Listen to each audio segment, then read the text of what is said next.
Corgi, do the intro. Good morning, Ratman. I'm your terrified host. No. Yes? Co-host. A host. One of two options. Neither good, neither bad, but both are probably demonstrably as bad as each other. Does that work? I think that works. Do the intro. I'm trying! Say who you are. Say who I am. Do a little joke. You hate my jokes! It's the intro format. Well, very well. I'm Corgi, your beleaguered artist, and that is Che, the one who enjoys putting me into tough situations because he likes to see me squirm. Yes. This episode is brought to you by I procrastinated and binged most of House MD. Rats! Does that count? I could have made a joke about how House MD has a pet rat called Steve McQueen. Does that count? That rat's dead now. You ever just watch a film with animals and you're just all these animals are dead? No, because I try to see the positive of life, not the sadness of it, which is why our movie tastes differ so very much. Yeah. Yours is In Bruges, mine is Ponyo. Look, In Bruges is the greatest film ever made, and it's that simple. It's a perfect movie. It's one of. I'll give you credit there. It's one of the best movies of all time, but it's not the best. Anyway, this video will make our careers if we release it in about 3 years ago, because I am nothing if not timely. I saw Iceberg videos popping off and then waited 3 years and went, hey, I'll do one. Mostly because I got bored, but you know. You're always bored. I am always bored. That's why you read so many comics. Yeah. Because there's a billion comics, and if you keep your mind occupied, you're not bored. Yeah. Anyway, that's how I had a gambling addiction most of my 20s. Most? You're 3 years into your 20s. Which just emphasizes how much I'm a gambler. Sure. Because all 3 years. Also, Balfridge, one of our repeat viewers, appreciate you, yes, has pointed out in the last video I said Kekarak brought Gilliman back from the dead for his plan to defeat Slaanesh. That is incorrect. It was Ynid. You need your facts. Ynid is the god of the dead. Eldar, god of the dead. And makes sense. If I recall correctly, she was created specifically because of Slaanesh. All the other gods existed prior to Slaanesh and managed to escape or died. And Ynid was created because of the mass death of the Eldar, created the god of death. So, shout out to Ynid. Shout out to Balfridge. I'm trying to get Corgi to play Monster Hunter. Their profile picture is the Lance from Monster Hunter. Your profile picture? No, Balfridge. Ah, Balfridge. Yeah. Honestly, that name just sounds like it could be one of the fucking many deities in that universe. This is Balfridge, the god of refrigeration. Don't open it, because the fridge will eat you. Baal is a planet. Is that B-H-A-A-L? B-A-A-L. I believe it is the homeworld of the Blood Angels. At the very least, the Blood Angels have a lot of involvement in Baal. How very ballsy of them. Yes, it is the homeworld of the Blood Angels. Anyway, that's enough talking about that. Starting the Iceberg now. Well, starting, more like finishing. Yeah, getting back into Tier 3, as we were on, with the third entry on Tier 3, The Fate of Rogel Dawn. So Dawn is one of the Primarchs, right? And he's missing. They don't know. Uh-oh. They don't know where he is. They do, however, know where his hand is. They found his hand. Where was his hand? Somewhere. I don't exactly remember where they found it, but the Imperial Fists, which is his legion, have his hand. Well, is that why they're called the Imperial Fists? That's all they could find of him? Don't know. Some of the legions got renamed over time. I don't know if the Imperial Fists were named something during the Horus Heresy. I don't think they were. I think they were just always called the Imperial Fists. But Conrad Kurz, who's another Primarch and a traitor Primarch, and his name not officially established, but you look into him and it's very much coming from Colonel Kurtz from... Colonel Kurtz? Yeah, from Apocalypse Now, based on Kurtz from Heart of Darkness. I haven't seen Apocalypse Now. I have read Heart of Darkness. Super racist. It's actually not. It's definitely racist in the sense that it's from the 1890s, so it uses some really outdated language, but it specifically is about the atrocity of the Belgian Congo and how horrific it is. But Konrad Kurz, right? He can see the future. That was kind of his whole thing. And so could Sanguinius. A bunch of the Primarchs could see the future, but Sanguinius sort of dealt with it with honor and accepted like the future, and whereas Kurz was a lot less happy about it and a lot more nihilistic of, well, I know what's going to happen. I know how I'm going to die. So I'm not going to try and change anything. I'm not going to try and do anything differently because I know how it all plays out. Whereas Sanguinius was basically like, well, I could fix some things. But then, Sanguinius saw his own death and went, well, I guess I'll die here. Well, I'm the god of blood. It's my thing. It is important that I die here. My death here requires, the sacrifice that saves the galaxy.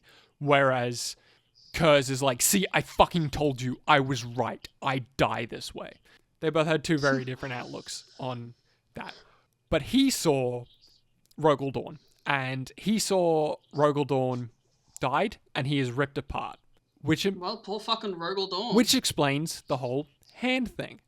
However, it didn't specify when he saw Rogel Dawn die.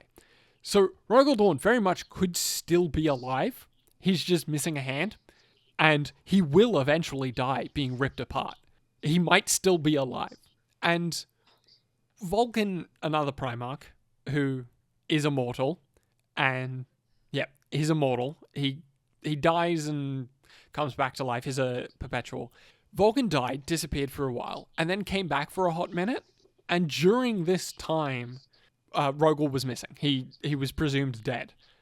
And he was like, oh, cool. I gotta go. I'll go tell Rogel just how well you guys are doing. So Vulcan very much specifically mentions that Rogel is still alive after his presumed death. So Rogel's probably still alive. Allegedly, rumors, all of the Primarchs will be coming back in some sort of way. 2 of them are already back. A bunch of the traders already have models, but they were never dead. Whereas the Lion was in a coma and Guilliman was stasis at the point of death. He was about to die. And they're now both back alive. They have models. So it's not unlikely that Rogel will show up in the next 5 years, missing a hand. And that hand turns out to be the Infinity Gauntlet. Oh, it does have a gauntlet that does shit, but it's like... Oh my... It's not an Infinity Gauntlet, it's like inflicts pain and suffering, and that gives you a clarity of mind. So it's an Infinity Gauntlet of Curse Knowledge. Yeah, it's something like that. I don't remember exactly what it was, but now the Chapter Master wears it, and it gets passed down to each Chapter Master, I think. It's not a thing that Rogel Dawn... It's a classic Space Marine situation, where Rogel Dawn didn't like the gauntlet, and then they found the gauntlet, and they went, Rogel Dawn used to wear the gauntlet, so we must wear the gauntlet. The same thing happened with the Iron Hands, is Ferrus Manus didn't like the fact that he had iron hands, and then all machines and robotics, and then the Iron Hands Legion was just like, hey, what if we give ourselves iron hands and integrate ourselves with machines and robotics? That is exactly what your Primarch didn't want you to do. It's Ferrus Manus, who is very much dead, looking down from the warp on the Iron Hands, being like, this is the one thing I didn't want you to do. And yet they did it. Welcome to Warhammer. So, we'll move on to the next one. Malal. There's not much to Malal. I'm sorry, what did you say? It sounded like you had phlegm in Malal. Malal? Yeah, Malal. So... Malal. Yeah, Malal. So... Malal. This is a very... Isn't that what you eat? I know it's not, I'm just making a I don't even know what that's a reference to. Halal. Oh, right, yeah, the HSP, yeah. That's what fucking half of Australia eats. It's Australian delicacy. Anyway, Malal is a chaos god. You know how there's the 4 Chaos Gods? No, but yes. Slanesh, Nurgle, Khorne, Tzeentch. Yes. Malal is the 5th one. He's mentioned in the 1st edition of Fantasy Battles and never mentioned again. That's it. Poor guy. He's not even 40k. I don't know why he's in the 40k list. Well, you're the one who fucking wrote it. I didn't create this, Iceberg. Oh, I thought you meant like you're talking about in your fucking notes. No, but that's the end of the notes. Malal is such a minor part of Warhammer lore that when I was looking at this and I saw Malal there, I'm like, fucking really, Malal? Like, I get it's a deep cut, but it's a deep cut. If you're going through deep cuts, it should be at the bottom of the fucking list. And it also has absolutely no relevance on the lore whatsoever. Malal is just such a nothing deep cut of, hey, here's a character from 40 years ago that is referenced a couple times in the first book and then almost never referenced again because of, if I recall correctly, legal issues. Because it was very creator-owned at the time. So the guy who wrote and created Malal owns the rights to Malal, and Games Workshop doesn't own the rights to Malal. So he just not in the lore anymore. I don't want to pay for the rights of this fucking one character when we can just keep writing our own, essentially. But then we'll move on to the next one. This is a fun one. The Emperor's origin. Remember how the last episode I said the Emperor's kind of weird and he might not be human? Yes. The Emperor's origin. So, canonically, the Emperor came into existence in, like, really, not quite Stone Age, but, like, Bronze Age humanity. Neolithic humanity. A bunch of shamans got together, and shamans are all psychics, and they decided they wanted to create the new man. The man that was going to create, the rest of humanity, basically. Something along those lines. So, like Adam. Yeah, so they all pulled together and mass drank the Kool-Aid, and as you do, all of their souls went into the warp at the same time, merged together to one entity, the new man, and it was reincarnated as a human being. With all the memory of the previous shamans, all the cosmic awareness of all of this, and that is the Emperor. That is how the Emperor came into existence. Was that 500 or 5 souls? I don't think it gives a specification, but it's Okay. hundreds to thousands. It's all of the shamans at the time who were all psychers, and that's why the Emperor is a psyker. That's sort of why he's immortal. All of that. You know how the Emperor's like 10 feet tall and like glows radiant light? As you do, yeah. Yeah, that's not actually what he looks like. He can control his appearance psychically, and oh great, he's a full-on Mystique. And that's what he makes himself look like. So he could just be like some regular dude named Greg. He could just look like a regular dude. He probably does look like a regular dude. But a regular dude isn't terrible. Malcador, if I recall correctly, Malcador was the one that suggested he looked like that. But that is also old canon. And there's a general assumption with Warhammer, if something is old canon, it's not really canon anymore. Even though it kind of is, but it's so old that you really can't suggest or can't really use it as certified canon. But it's never been outright contradicted until very recently, which it's been implied that the Emperor is just a rogue weapon from the dark age of technology, which this is the direct quote, though it is also from a human, but it's like sort of debatable, but it's, have you ever heard him breathe? He is a relic left over from the Dark Age, a weapon left out of its box, now running rampant. That's fucking cool. And then there was another quote from a Catan, which, once again, Catans are gods. They are star gods of the Necrons. These are gods of your time, gods of machines, gods of chaos, gods of men. It paused evaluating the word. There is a weakness in this era. You are a man. You are weak. Your species is weak. Far removed from the original plan of our enemy. These are not gods you worship. This machine god, these entities in the warp, this emperor. We will explain. The first is a lie. The second is an emergent consciousness caused by the etheric disturbance. The third is a weapon. So that is a god straight up saying the Emperor is a weapon. It's not a man. It's not a god. It's a weapon. Well, it would make sense because I don't know why, but that just makes me think of a tulpa. You know what a tulpa is, Nope. right? No clue. A tulpa is a thought form, meaning if, let's say, millions of people around the world focus on one ideal at a time, like at the same time. So think of God. If they thought hard enough and had the psychic energy to do so, they could manifest it. They could bring that thing to real life. I mean, that's not too dissimilar of the Man? lore for Warhammer. With enough psychic consciousness and enough faith and enough belief, it manifests things in the warp. Yeah, that would be a tulpa. That is how the Emperor is gaining power in the warp, is because people believe in his divinity. And because people believe in his divinity, he is becoming divine. I wonder if... Oh, it's a good thing that tulpas aren't real, because if tulpas were real, then presumably we would have God walking around us. Yeah. But, like, I really like the idea of the Emperor being a weapon. Just like a man of iron going fucking haywire, and no one knows. Also, one of the, like, as I said, this is a newer thing. The first quote is from 2016. The other is from 2019. So it's a thing that they're playing with at the moment. We'll see if it sticks around, but they might get rid of it. I did read a fan theory that I really like, which is the Emperor is real. He's just Malcador. Malcador is the Emperor. And what we call the Emperor is the weapon.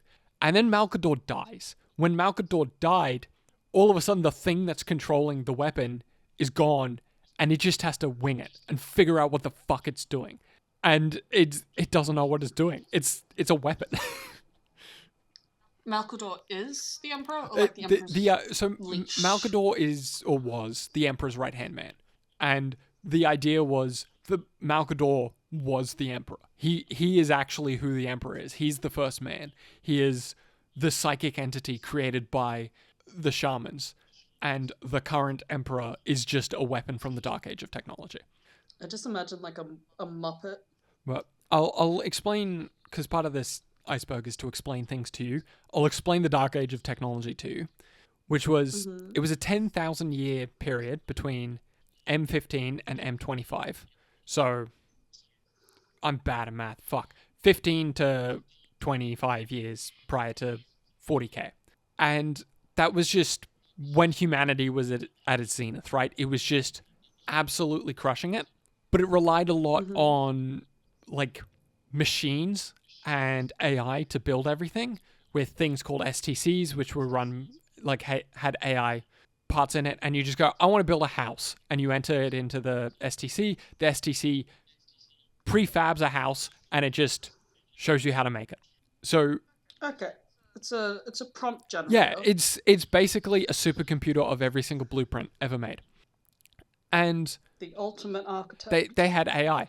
They also had these things called Men of Iron, which were machines and which were also AI.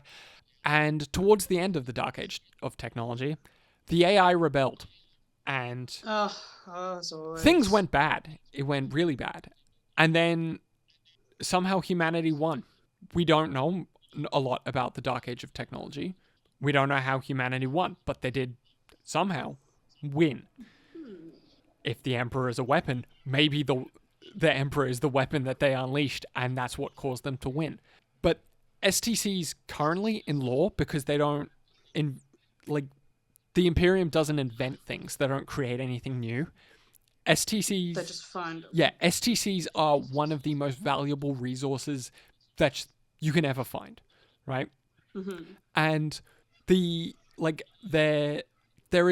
was in one of the stories or something, an STC that they found that is just, like, two guardsmen found, and it had knives. It just had, we know how to print knives, just a slightly better knife.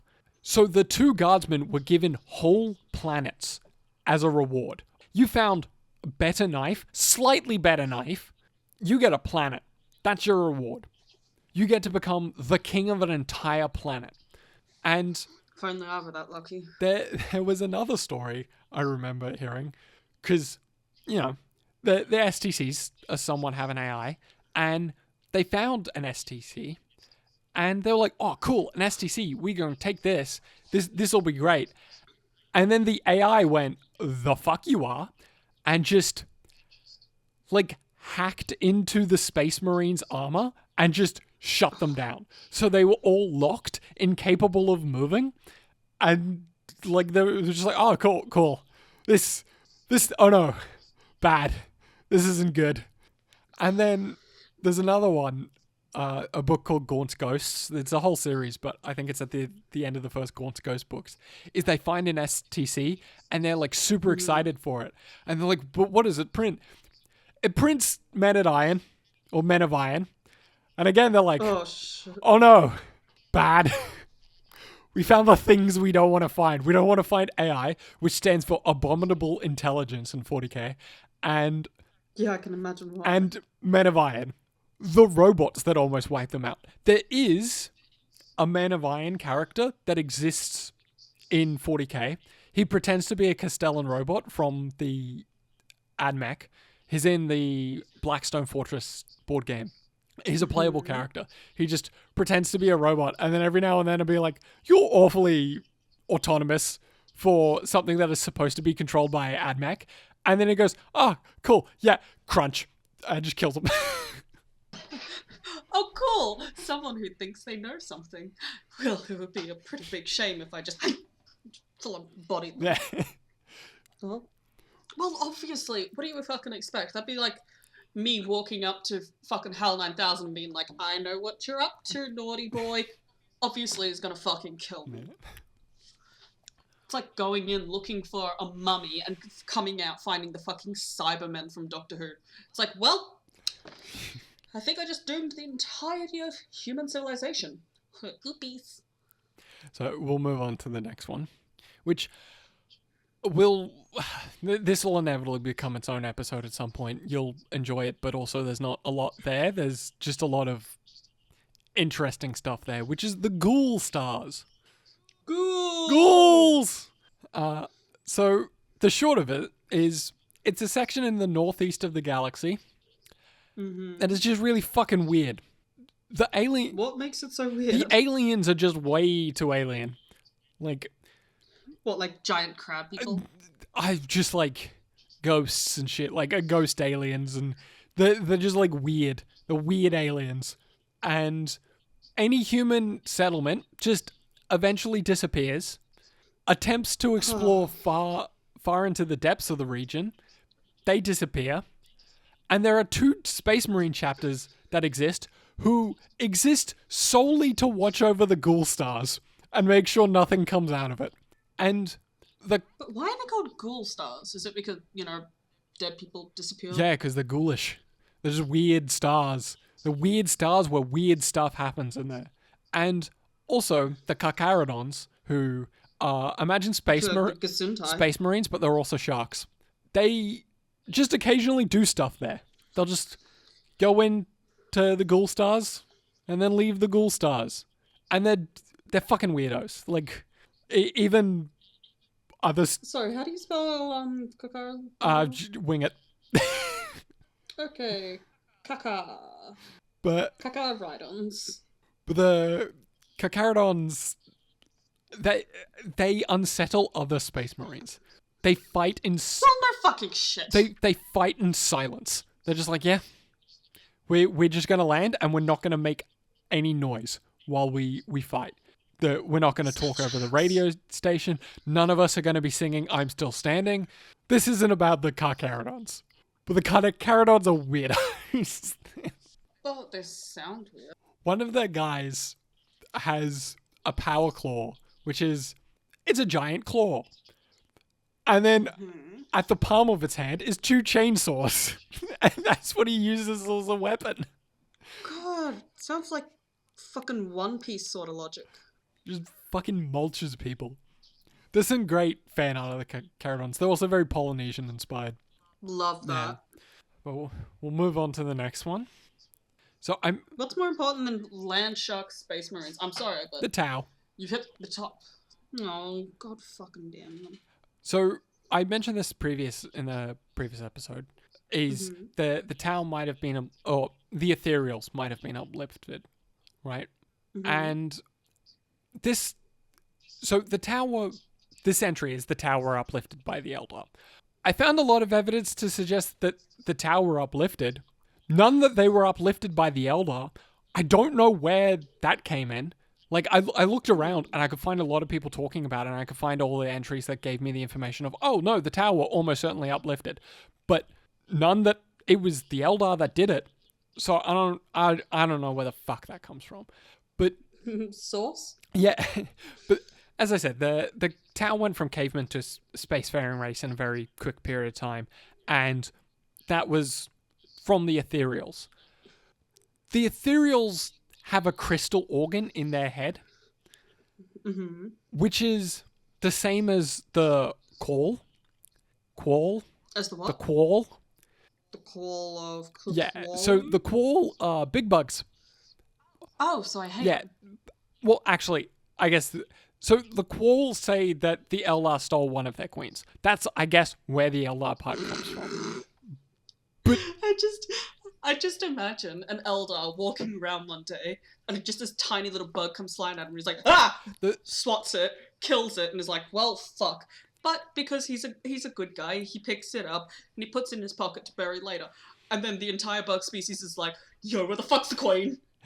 yeah, the Quall, their like crystal organ controls pheromone. Like the queen uses the crystal organ to control the pheromones to control the hive, right? Just like ant pheromones. Yeah, basically. And then the ethereals seem to do the same thing. They use pheromones to mind control the other Tau. Yeah. So Mind control pheromones, love that. I found so the Tau don't have gods, right? And Good for them. this is a side tangent, completely unrelated. I found that out recently, and by recently I mean like 3 days ago. It was cool. Is they don't have gods, but you know how I said the Tau function like the Covenant? Yes. Yeah. There are humans who are members of the Tau, right? The Gavessa, and there is a god of the Tau, So they don't have any gods, but they have a god. goddess Tauva.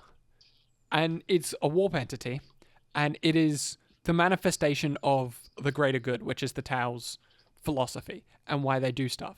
And like the Tau are psychically dull. They don't have a psychic warp presence because they're just not really that psychic. So they can't really create warp entities. And one of the quotes is it gets into a battle with a god. And yeah, she says, I am the goddess Tauva. To which the demon replies, no, these Tau are godless. And then Tauva says, but their allies are not. The humans, the Gavessa, have manifested a Tau god in the warp. Which is really cool. That's actually really... Yeah, they can't fathom a god of their own, but their enemies accidentally No, did. their allies did. So the allies. humans that It's have like- joined the Tau believe so deeply in the Tau cause that they have created a god of the Tau. There's a great meme. Humans say to the Imperium, but I don't want to eat corpse starch. I don't want to eat my family. And the Imperium will go, well, tell someone who cares, and hands them the phone, and they start dialing for the Tau, and they just go, hey, give me that. No. Like, the Tau quite often get humans to turn on the Imperium, not through brainwashing, but by genuinely offering them a better alternative. And they're not like, hey, you can't worship the Emperor. They're like, it's perfectly fine for you to worship the Emperor. But if you just come join us, you won't have to eat your family. You're not going to just be living a constant miserable existence. And they go, oh no, they're fucking giving a pretty good offering here. So like, Communism, but it yeah, works. the Tau is like a genuine threat to the Imperium just because they're not fucking using human as a resource. Yeah, they're literally just like, dude, we don't care, but just chill. And it works. Yeah, I believe the meme is very much that they're space communists. But much like communists, they the moment that you're like, hey, I don't really think this is particularly good. They're like, hey, you know how you were our hero? You're erased from existence and you're public enemy number one and we're going to kill you. Which is exactly what they did to Farsight. When Farsight went, hey, maybe the ethereals, the bourgeoisie, aren't great. They went, nah, man, it's a shame that Farsight is a war criminal and always was a war criminal, and I guess we have to kill him now. It's just like, oh, well, maybe he was just right. Anyway. Isn't that most of history? Yeah. Last entry on this tier. Mm-hmm. You'll like this one. Everyone is Alfarius. Oh, fuck yeah. Every Alpha Legion claims to be Alfarius. Everyone is secretly Alpha Legion. Everyone is Alfarius. I'm Spartacus. That's that entry. On to the next tier. The more obscure ones. Entry. Tier 4. Yep, tier 4. Entry 1. Fantasy and 40k happen in the same universe. We talked about this when we were doing our fantasy episodes. They used to exist in the same universe. It was strongly implied. That's clearly not the case anymore. It's just I think it might have been that it took place in the Eye of Terror or somewhere like that. Fantasy took place somewhere in a warp storm. But that's, as I said, not really the case anymore. Age of Sigmar is pretty much firmly established. These are two different worlds. It's strongly implied, at least during End's time, that they exist within the same warp. It's the same warp connecting two different universes. In the same way that a temporal point connecting multiverses would be the same universe. Because it's strongly implied that Khaldor Drogo shows up, who's a 40k character. And you sure? Because that sounds very Game of Thrones. Literally. So that's what happened to Khaldor Drogo. They meet Khaldor Drogo, or a man implied to be Khaldor Drogo, during, I think they're going to Nurgle's garden, and they find a Grey Knight there. And they're like, oh shit, this guy's weird. He's a 8-foot tall knight with magic powers. Where the fuck did you come from? And he's like, oh, very far. I've been in this land for a very long time. Much like Khaldor Drogo. Oh, Guillaume. But Guillaume? Is that his name? Who? What? The dork that fucking just became the Green Knight of Warhammer. Oh, Gilles. Gilles, that's the one. But that brings us on to the next one, which is Sigmar is one of the lost Primarchs. I think we heard this one. I don't think we did, but... No, I mean, we spoke about it. Oh, maybe. I only sort of found out about it researching this, but then researching it, I'm like, I think I might have heard this before. But apparently it was heavily implied. But because Sigmar shows up, special dude, he's all got magical powers, and then he just fucking disappears again. The implication was, because these took place in the same universe, Sigmar was one of the lost Primarchs. He showed up, eventually got kidnapped by the Emperor, and that's why he disappeared from the lore. But that's firmly no longer the case, because Sigmar is a god now. He's a god in Age of Sigmar. We know what's up with Sigmar. We know what happened with him. All that. So that one's debunked. Yeah, we're getting into some of the ones that are a bit more debunked. It's partially because they were written before they were officially debunked. But then we've got the next one, and I sort of loosely talk about this in our Tyranid episode, which was that the old ones created the Tyranids. So it's implied in the Codex, like I read it in the Codex, it was there, but the old ones created the Tyranids because I can kind of see they that. got wiped out by the Necrons, and this is where I think it falls apart completely. They created the they fought the Necrons, they lost the battle for the Necrons, and they created the Tyranids to help get revenge against the Necrons. But the thing is, the Necrons are metal. They're machines. Yeah. Tyranids only eat biomass. They tend to leave the Necrons alone. It's not a really fucking good vengeance plan if you're attacking something that's a machine. And to be fair, the Necrons used to be human. Or not human, but, organic. But they became machines during the war in heaven. I forgot they went to heaven. Yeah, they're sorry, they went to heaven? What? That's what you just said. The war in heaven. Oh, the war in heaven. Yeah, War in Heaven is a fantasy a sci-fi term that usually is two like massive, overpowered alien races go to war. It's called the War in Heaven. It pops up a lot in a lot of different franchises. Well, as you'd expect. But Seriously, who wasn't in heaven? I don't really think the old ones created the Necrons. I also think it makes it. Sorry, not the Necrons. The old ones created the Tyranids. I also just think it makes it more boring. I like the Tyranids just being a thing that just sort of existed, and maybe they were created by something. But I don't like the idea that they're created by the old ones. I think it's just boring. Yeah, it just reminds me of Halo. Yeah, it's like how the flood was corrupted. Yeah, and that's what I fucking hate about Halo. I really like the flood, and then I hate they went and explained how the flood got created, and I went, oh, this sucks.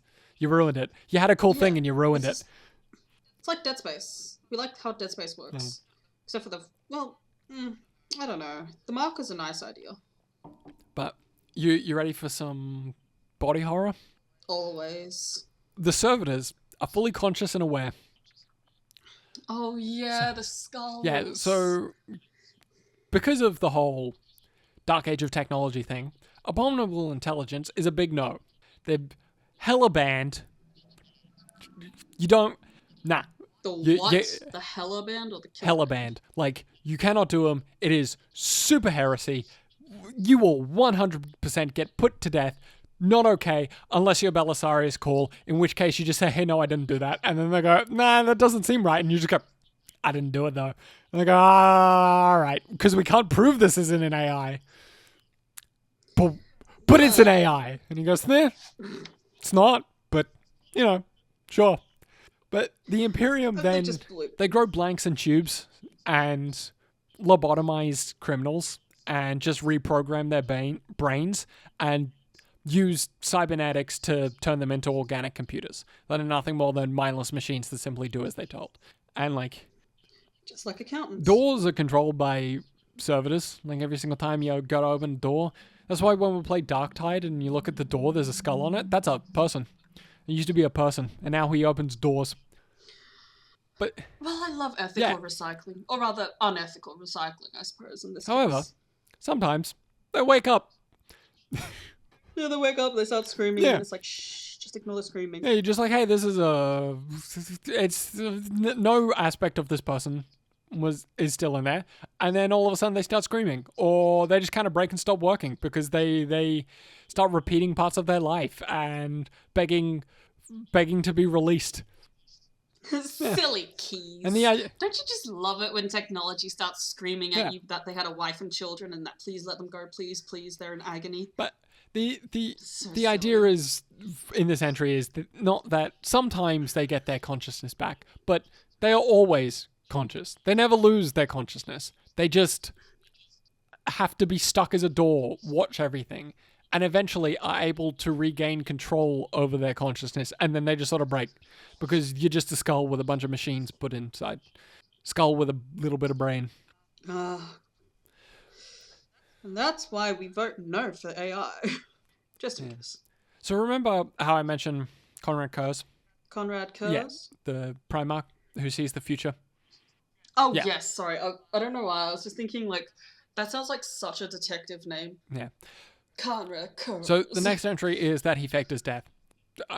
So, as I said, he knew when he was going to be assassinated. He knew how he got assassinated. There's a book that details his assassination. However, he dies off screen. He just sort of lets the assassin kill him and then dies off screen. But he's also very much dead. The assassin had his head. The footage of him dying, we as the audience don't see it, but it is shown to the Imperium. They see him die. Which is just usually author shorthand for they didn't die. And as I said, allegedly they'll all come back. So he'll probably come back at some point if they're bringing them all back. But he also just might be alive. But it works better with his character if he just dies. Because his whole thing is the rigidity of his visions. That what he sees happens, and he can't change it, he can't move it, he just has to accept it, and he accepts it begrudgingly, even though he can't. So facing his own death and just letting himself die is very much in line with how he would work. Of just, no, I saw myself die, so I have to die here. That's just how it works.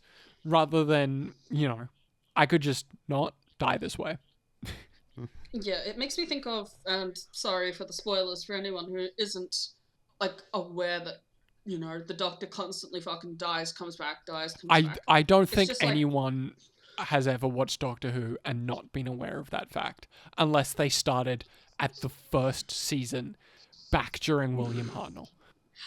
I'm speaking particularly about, how he was meant to die to the astronaut, right?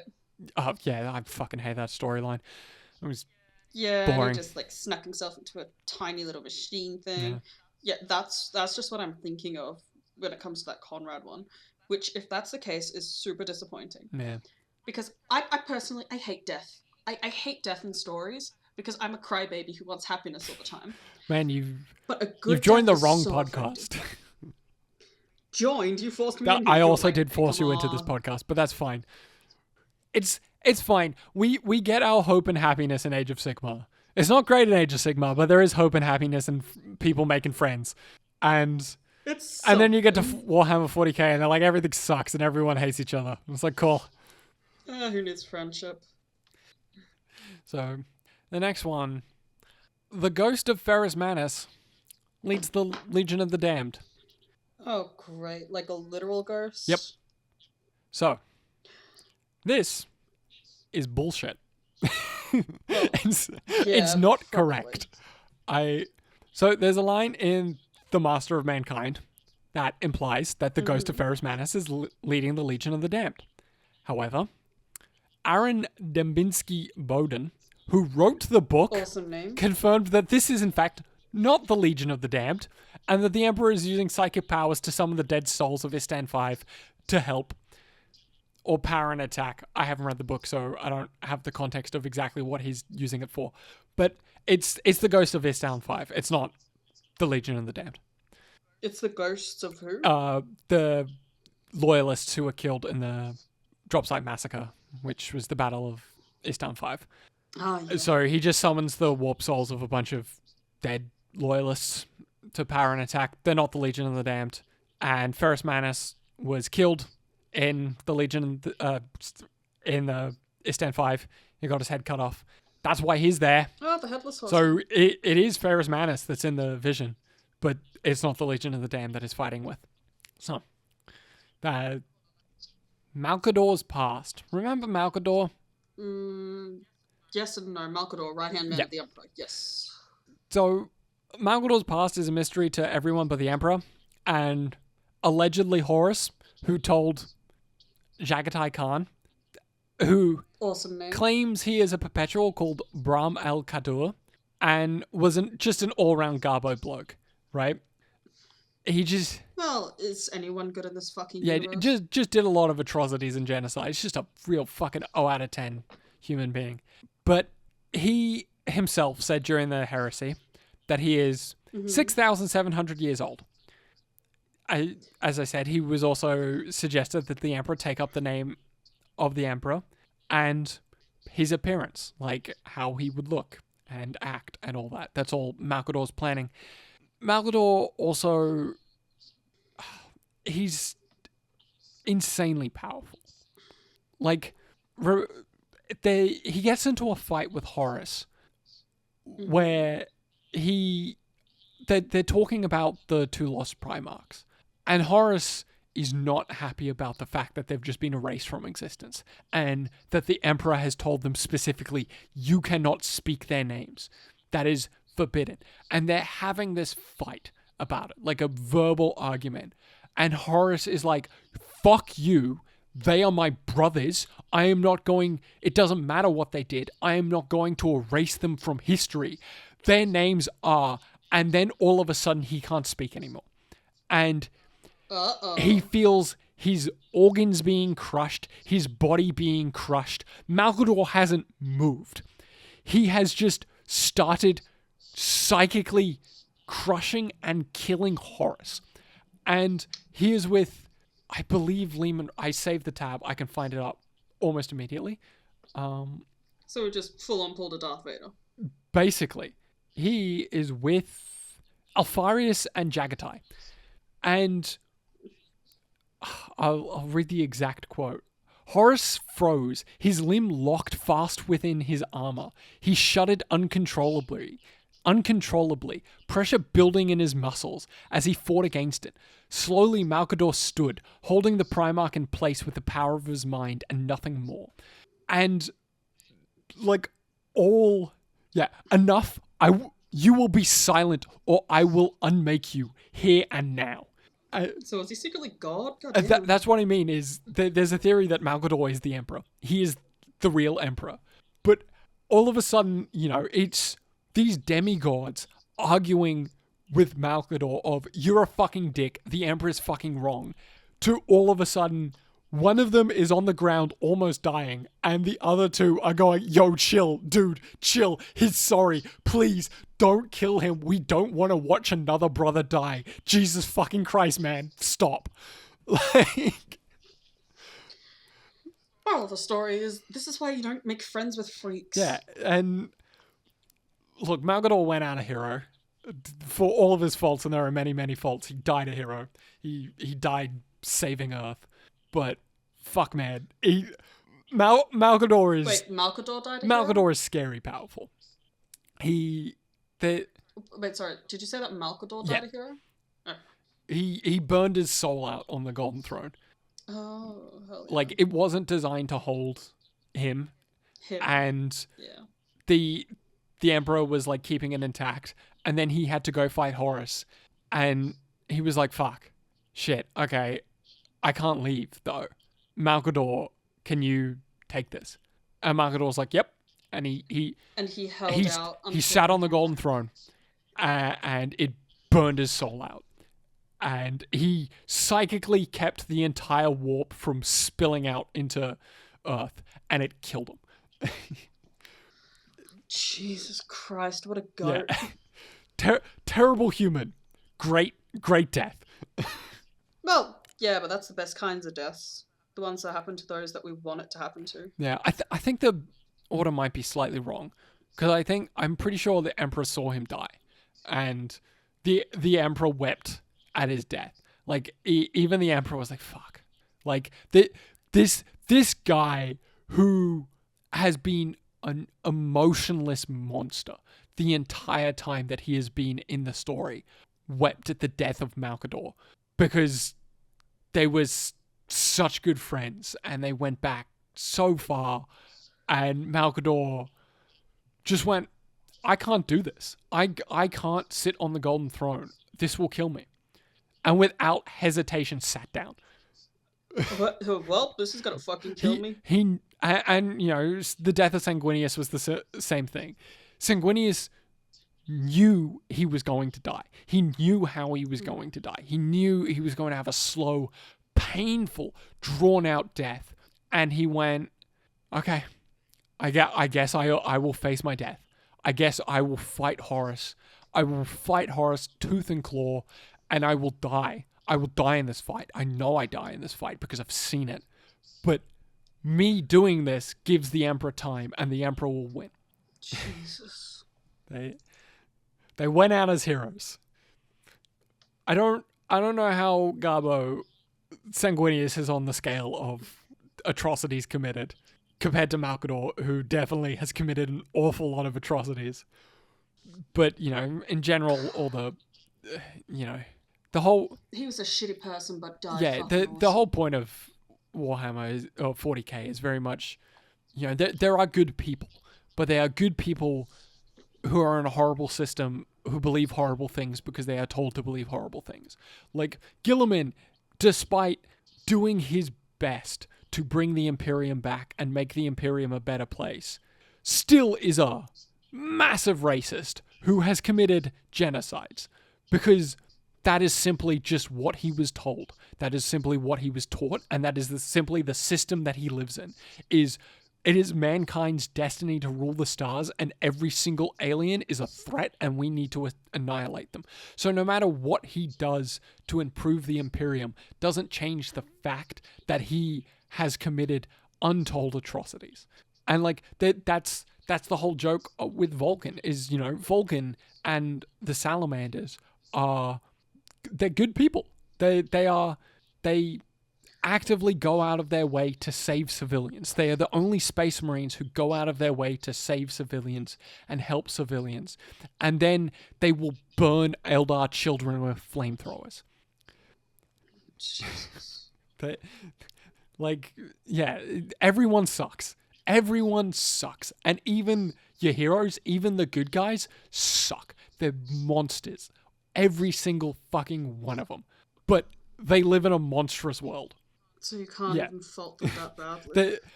They're products of what they were never going to be anything but monsters. Because if you are good in this world, you are killed. You are beaten down and eradicated. Yeah. Well... That's glum. Yeah. On to the next tier. Tier 5. The Watchers in the Dark are squats. The Watchers in the Dark are squats? Yep. So I'll send you a picture of a Watcher in the Dark. Oops. There you go. Oh, gross. I didn't need to see that one. Those little guys. So the Watchers in the Dark are these weird little things that wear cloaks and hang out with the Dark Angels. And so medieval Ewoks. Yeah, basically. No one knows what they are. The Dark Angels arrived on Caliban, the planet, and they were just kind of always there. Like, probably the Dark Angels know what they were, but, like, we as the audience are unaware of exactly what the Watchers in the Dark are. Squats, on the other hand, were abhumans that were basically dwarves. Wait, sorry, squats, as in, like, squat? Yeah, like a squat. Because they're short than the dwarves. That's fucking racist. Yeah, but GW decided they didn't really want dwarves anymore and killed them all. Hence the term squatting, which is when they just erase something. They just go, what's the Toy Story? I don't want to play with you anymore. Yes. Yeah, that's what they did with the squats, is they just went, oh, this is a cool thing. And there's a lot behind the squats and the squat clock and all that. But people weren't happy with the squats being erased from existence. And eventually they brought them back and then created the Votan as like even... Oh, yes, the Votans. Yeah, even more dwarfy dwarves. And this is just, the suggesting the Watchers are squats. The post is also from before the squats came back and the Votan were created. So it's people desperately clawing for any squat representation. I also forgot the name of the Watchers in the Dark and thought it was talking about the Watchers in the Rain, which is a very different thing. And the idea of it being a squat is fucking hilarious. But sorry, what are the Watchers in the Watcher in the Rain? The Rain people is a single thing. It's from a Warhammer short horror story, which is pretty good until the ending, and then it's just sort of like, it does a Lovecraft ending of just like, and then dark, and it's like you didn't need to do that. Like, the story in its own right is great. You don't need to end it with, and then she got eaten by people. But it's a warp storm occurs around the planet, and then it just starts storming, and it's constant storm, and there is something in the rain that just hangs out in the peripheral vision, and if you look at it, it shows you all your sins and drives you to madness. So it's just like looking at any short person does. Yeah, so the story is people running away from this thing that is just always there. It's always in the peripheral of the vision, and they know what happens if they look at it. And one of the people turns out she's just like a mass murdering psychopath, and she's already looked at it, and she's like, I don't care, I want to be a mass murdering psychopath. But she like mass murders through bureaucracy, and she just like cancels a food shipment to a planet, so then everyone on the planet starves. And they end up getting picked up by a like guard spaceship. And then it cuts to the guard spaceship and they're just like, oh, we don't have any food because we never got our food shipment. So we'll pick up these survivors and then I guess we'll have to eat them. It's such a shit ending. It sounds very goosebumpian. It's like the consequences of your actions and now you are tormented forever. Next entry is the Lost Primarchs are Gork and Mork. This is a joke. The next entry is the Star Child. I hate... Wait, no, I'm sorry. Star Child, we are not playing your Starfield. Starfield? What? Isn't that the one that has a Star Child? No, that's Starborn. Oh, same fucking thing. Blah, blah, blah. So when we get to the Gene Stealer cults, we'll get to the Star Children, which also a 40k thing. Different to the Star Child. Two very, very different things. Jesus H. Christ. So Star Child, singular. This is what in the previous episode I talked about was kind of weird, how the Sensei was so high and the Star Child is really far down. Because these two things are linked. Like, why are they in two completely different sections? If the whole lore of the Sensei is about the Star Child, and then they got squatted and erased from existence, and then the Star Child is still around, why? Why is this so far down? But Who even is the Star Child? Like, I'm sorry, I'm just imagining 2001 Space Odyssey.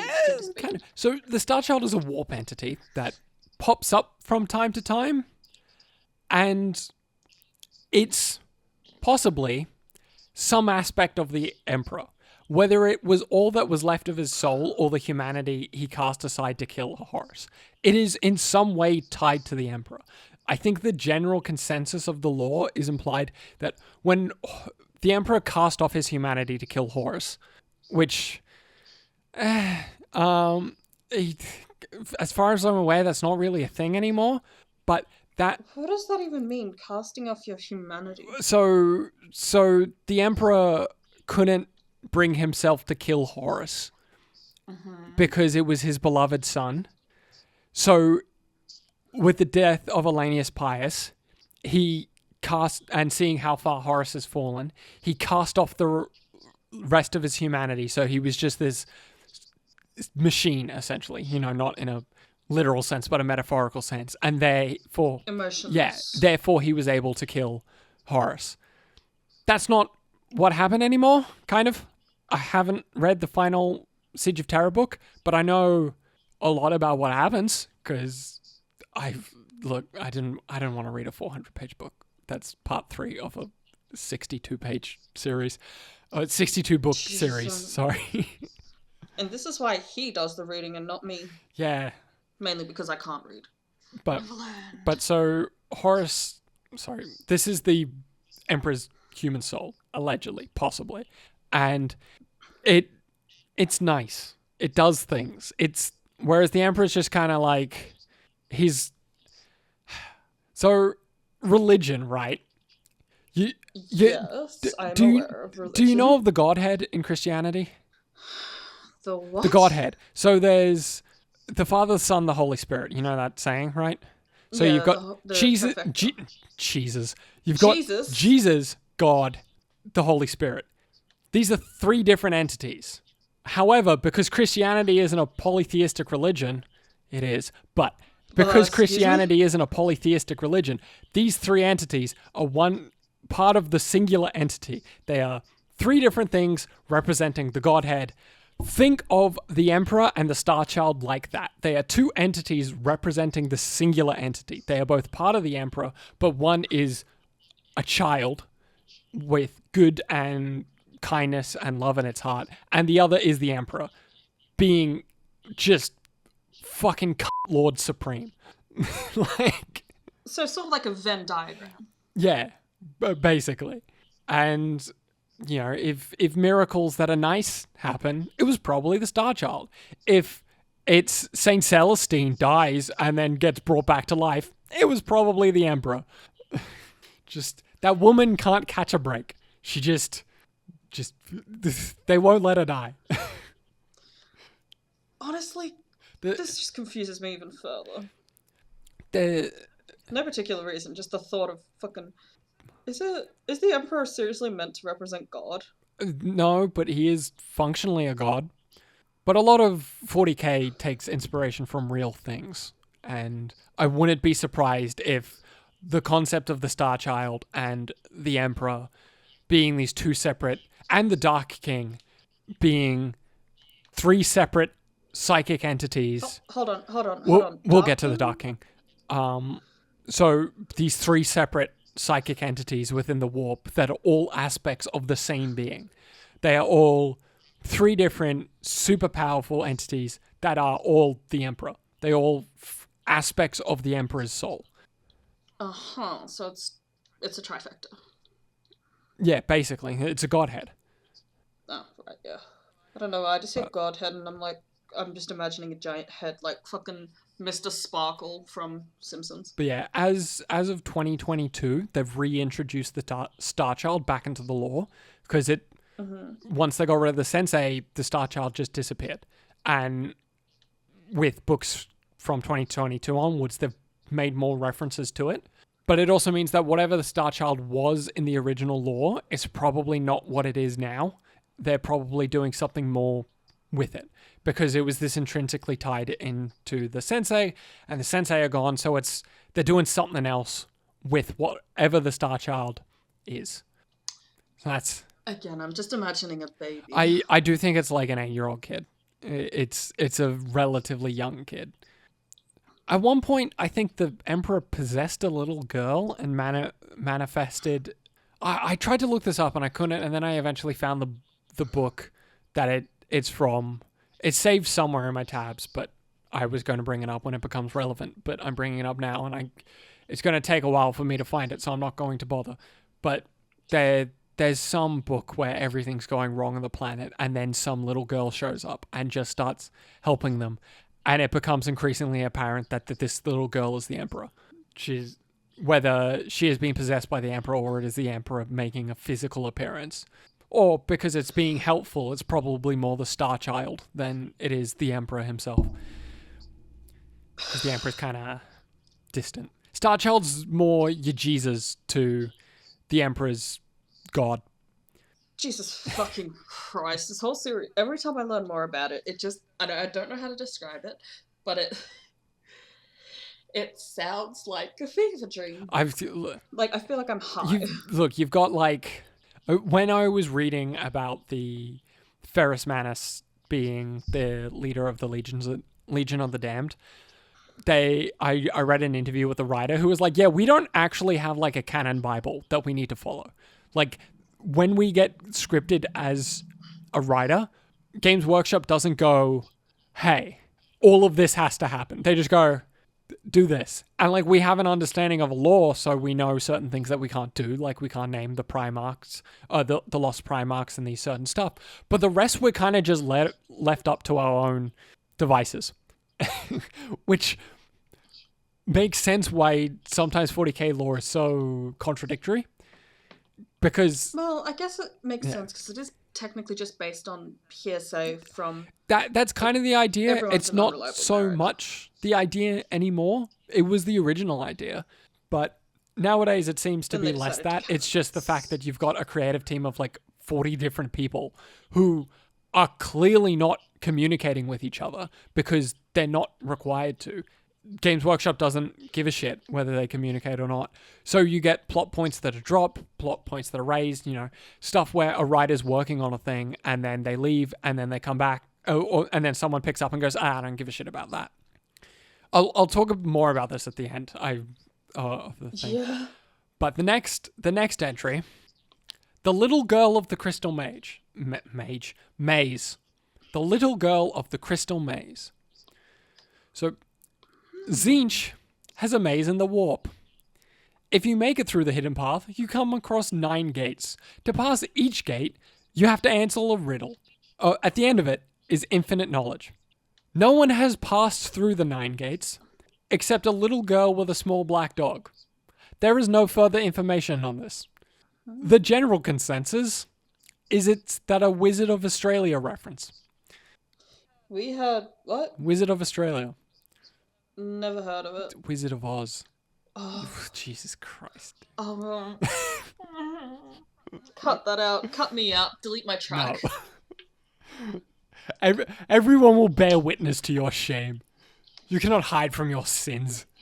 That's the whole point of this podcast, to shame me. It was the most lowball joke I could possibly go for, and it went over your fucking head. Yeah, because I was like, oh, the Wizard of Oz. Like, the Wizard of Australia. And I'm like, oh, cool, maybe that's similar to fucking the Wizard of Earthsea, but I just didn't know about it being an Australian edition. Cringe. Oh. Okay. But just the thought of Dorothy being stuck in the warp maze, having dealt with so much shit, and yet she still survived, and Toto's just like, okay. So, the next entry. No. The Demon Colaba. Fuck! What? Okay. The Demon Colaba? The Demon Colaba. Why do you sound so defeated? Let's make one thing perfectly clear. I'm gonna say some things down here I haven't had the chance to say before. I'm gonna say inflated women. I'm gonna say vor. I'm gonna say reverse birth. Fuck! I don't want to do this anymore. So, no, find a new host. the Demon Colaba is a Chaos Space Marine thing where they vor children into the stomach of inflated women to force birth them into Space Marines, though sometimes it doesn't work and they don't have any flesh. Hand over your flesh. One of the Space Marines that come to stop it get reverse birthed. I don't want to do this anymore. I've listened to a couple Warhammer podcasts, and the Demon Colaba is always a Patreon stretch goal. I don't care to it obviously was going to come up inevitably, but I do not care to do any more into the Demon Colaba. It's one of those things where, like, you know, you've got this grim dark and you're like, oh, you want to do dark? We can do dark. And then they just go like way too far. And it just comes off what like a child thinks is adult and dark rather than actually being like more adult. And yeah, and it's literally just... Yeah, to get into the comics references, they pulled an Identity Crisis, which coincidentally came out the same year. That was when DC wrote a story that's like, we're gonna be dark. And then they did something that was so heinously shit that it caused such an immense backlash that they rebooted the universe. What, killing Joe? No, that was way before. This was... I'll send you the Wikipedia article for Identity Crisis. If you know comics, you know Identity Crisis was very poorly received because it was shit and it was just an immense character assassination of pretty much the entire Justice League. Anyway, the next entry, the Dornian Heresy.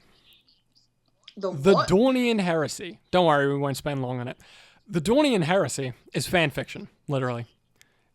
It's just, what if the Horus Heresy, but all of the loyalists went traitor and all the traitors were loyalists. And it's like a fully fleshed out fan fiction.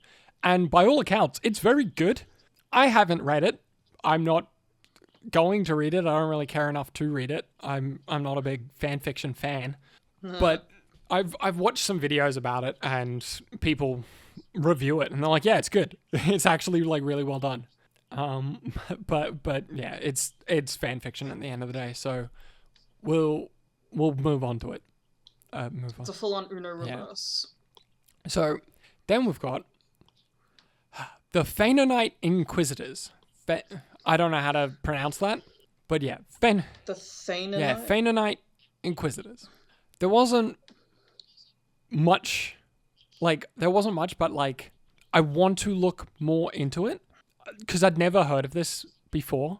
But they were a faction of Inquisitors that turned traitor and rejected the divinity of the Emperor and are trying to mix the warp and technology and are using equipment from the Dark Age of technology. It's really like interesting shit, but I'm not spending too much on each of these entries, but it's definitely something to look into when inevitably we do an episode on the Inquisition and all of the Inquisitors. Which, as everyone remembers, no one expects them. It's weird. Kill me. I'm leaving that silence in. I did my best. I want to be funny, Mum, but I failed. So, this moves on to the next tier. The bottom of the iceberg, as it were. Wait, I thought you said there was... Yeah, then we get into the abyss. So, we've got the Golden Throne runs on Dark Eldar technology. The Golden Throne was just found, right? It wasn't built.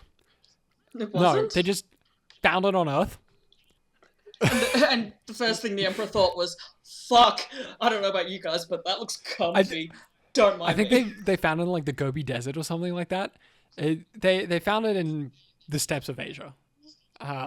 But whether it was made by humans or not, no one knows. It's implied that, maybe the Emperor built it, but its introduction into the lore is, so we just found this thing on Earth. And the Emperor used it to make a human version of the Webway, which is Eldar tech. Mm-hmm. And recently, because it's breaking, it's falling apart. Yeah, needing more and more psychers to keep the Emperor fucking fed. The AdMech recently made a deal with the Dark Eldar to repair it, which they... The what, sorry? The other one? The Adeptus Mechanicus. They are the technicians of the Imperium. And they're pretty shit at it. They just pull out a little fuse. No, hang on. Hear me out. They just pull out a little cartridge, blow into it, put it back in, and just suddenly starts working 100% all the time again.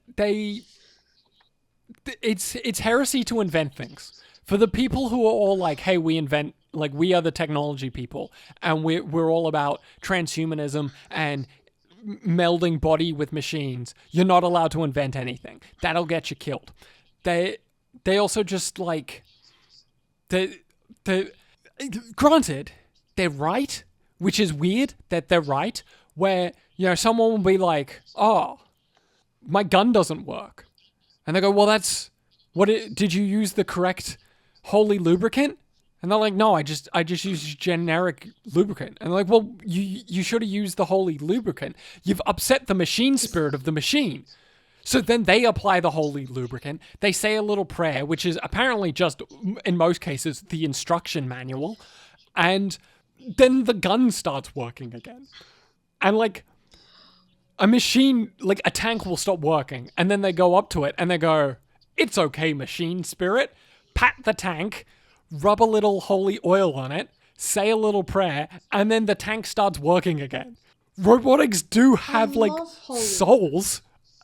Like, it's not crazy people shit. Apparently, all their crazy cult shit is correct, but they're still fucking idiots. Well, yeah, I mean, if you can think about the fact that enough enough living manifestation can make something.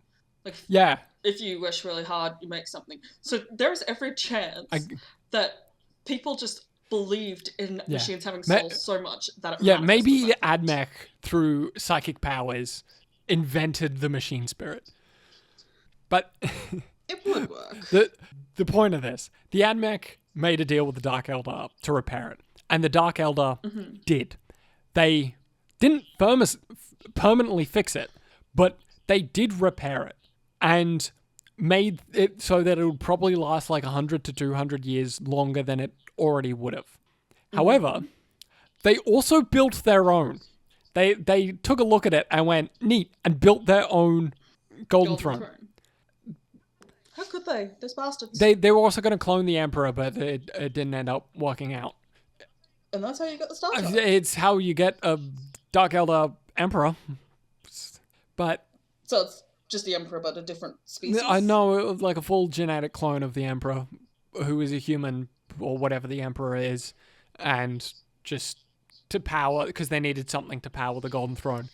But they weren't able to get his DNA as part of the deal, so they didn't end up cloning him. But they do have their own Golden Throne.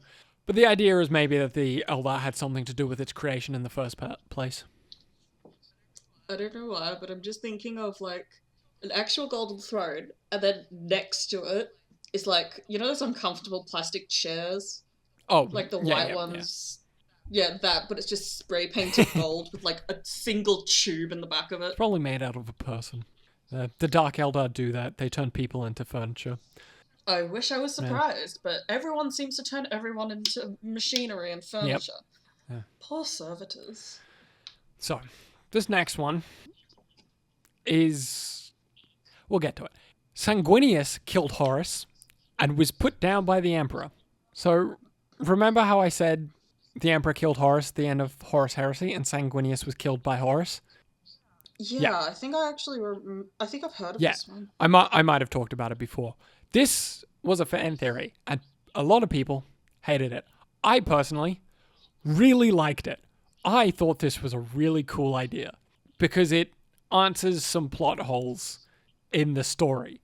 However, with the release of the final Siege of Terror book, we know exactly what happened.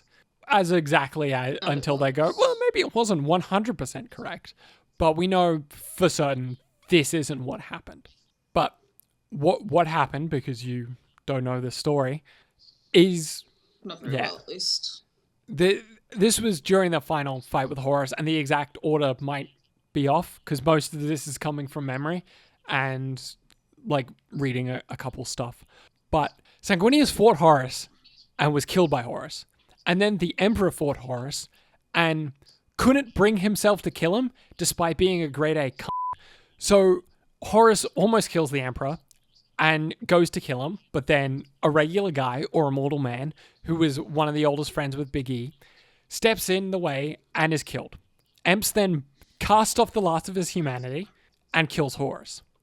With the release of the final Siege of Terror book, the official canon is that Horus was juiced to the fucking gills with warp power and killed Sanguinius, and then overwhelmed the Emperor with the full powers of the warp, and then killed a Custodes, and then Elanius Pearson, the immortal friend of the Emperor.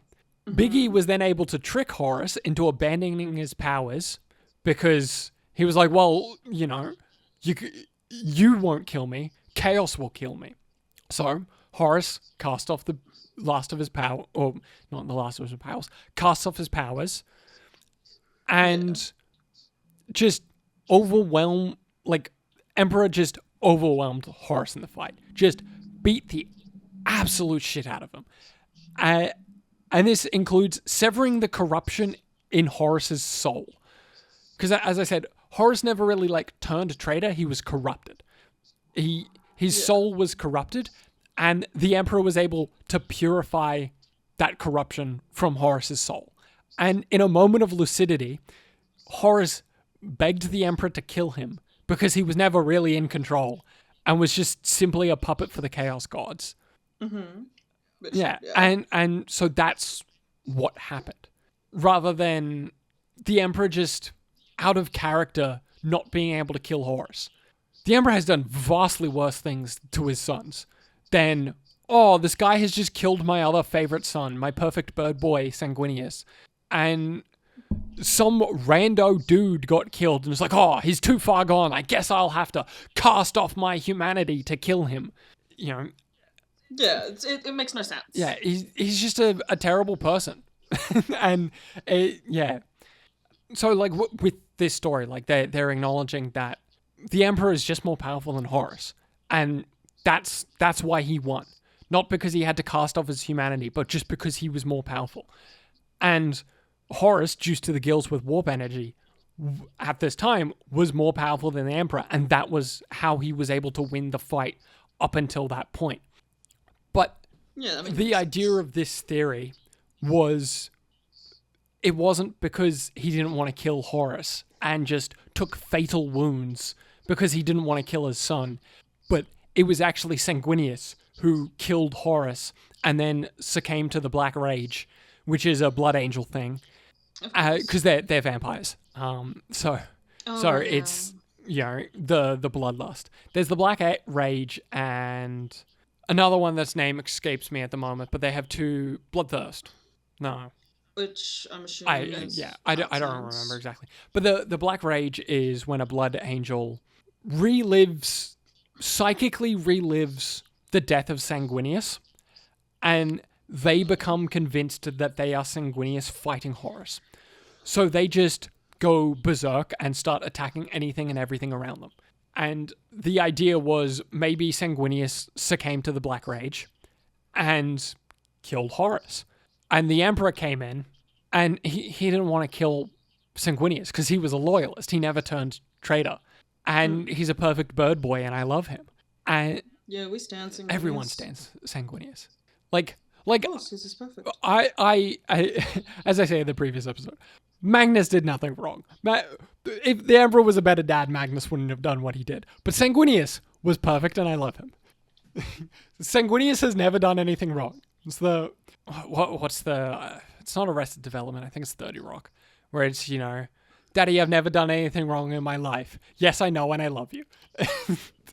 I know this, and I love you. It's exactly that with Sanguinius, of just like, oh, Sanguinius did a war crime. No, I didn't. Shut up. He's perfect. He's my perfect bird boy, and I love him.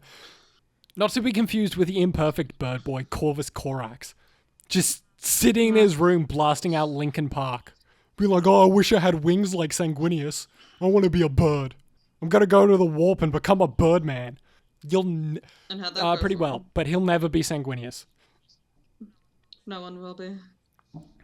But yeah, that's that entry. It was a theory that I thought was a really cool theory, but we know now it's not true. It's not what happened.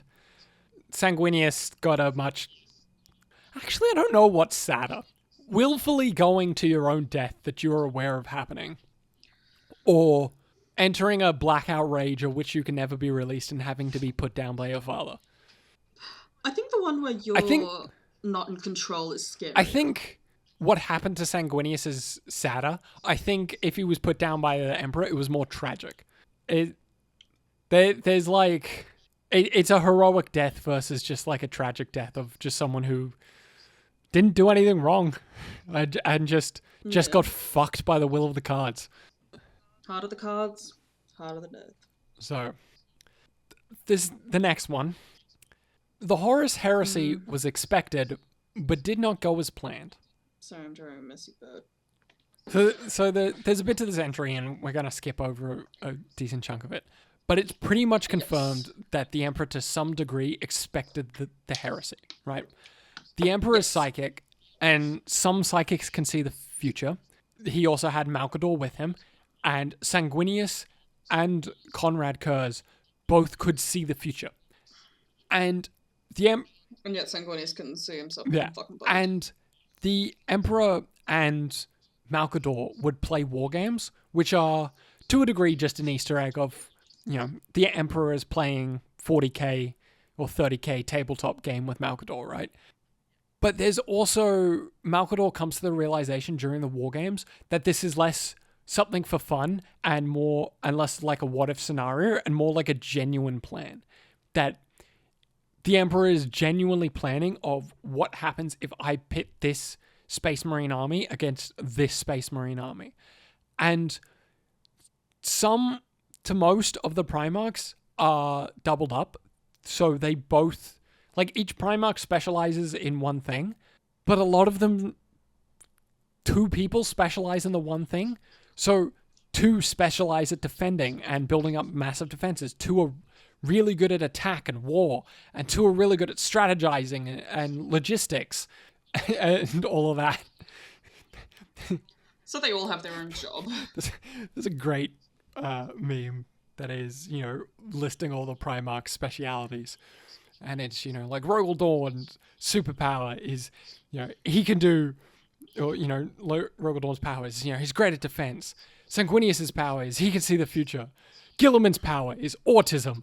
Because he just was like, all right, I can do spreadsheets like a motherfucker. No other person in this Imperium can spreadsheet as best as I can do a fucking spreadsheet. I got this shit on lock. You need logistics? I got fucking logistics. Which is why he is currently in charge of the Imperium. I just imagine him like sitting at a temp's table, just like tip tap tap tap typing away. Yeah, so with everything like that's put forward, there was clearly a plan in place for something like the heresy, but the Emperor probably didn't plan to die at the end. It's a pretty shit plan if your plan is, so and then funny. I died. Alright, we're gonna kick all of this off, and then to top it off, I'll just fucking die. That's my plan. And how did that go, Emperor? Well, I fucking died. Yeah. And now I'm stuck as a human battery. Well, allegedly human battery. But like, even he's a human lighthouse. But even if he did plan to die at the end, he's a perpetual. So his plan probably wasn't, then put me in the thing that keeps me from dying and resurrecting. What if that was like some evil plan someone else did? It's like, this is the best way to get the Emperor out of the way. Rogel Dawn, I'm pretty sure it was Rogel Dawn, found the Emperor's body, and next to the Emperor's body was a tarot card that Rogel was like the tower. Yeah, I think it might have been the tower, but Rogel interpreted it as like the tower, the throne. Put him in the throne. Put him in the chair. So they put him in the chair, and it hasn't gone too great. All around, not a good idea. God, what if it was any other card, like the Lovers, and he's like, I gotta make love to the body. But, like, there's the general theory that if you just simply turn off the life support and let him die, he will resurrect instead of becoming a corpse on a throne, possibly as the Dark King. Mm-hmm. So. And yet they were still just like, oh!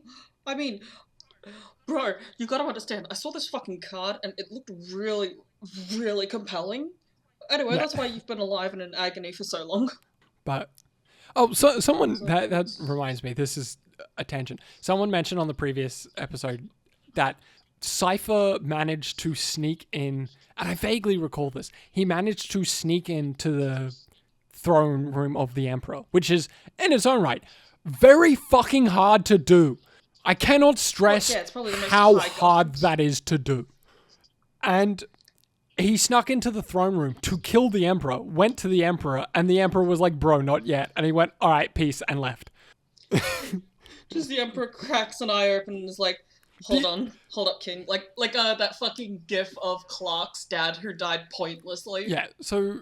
Just, no, son. The Emperor can talk, kind of. We as the audience never see what the talking to the Emperor entails. But we, like, you know, they took, when Gilliman was resurrected, he went to the Emperor and he's like, I spoke to him. Like, we talked. He spoke to me. We don't know what that conversation was. We don't know how the Emperor communicated and talked to Gilliman, but the Emperor talked to Gilliman.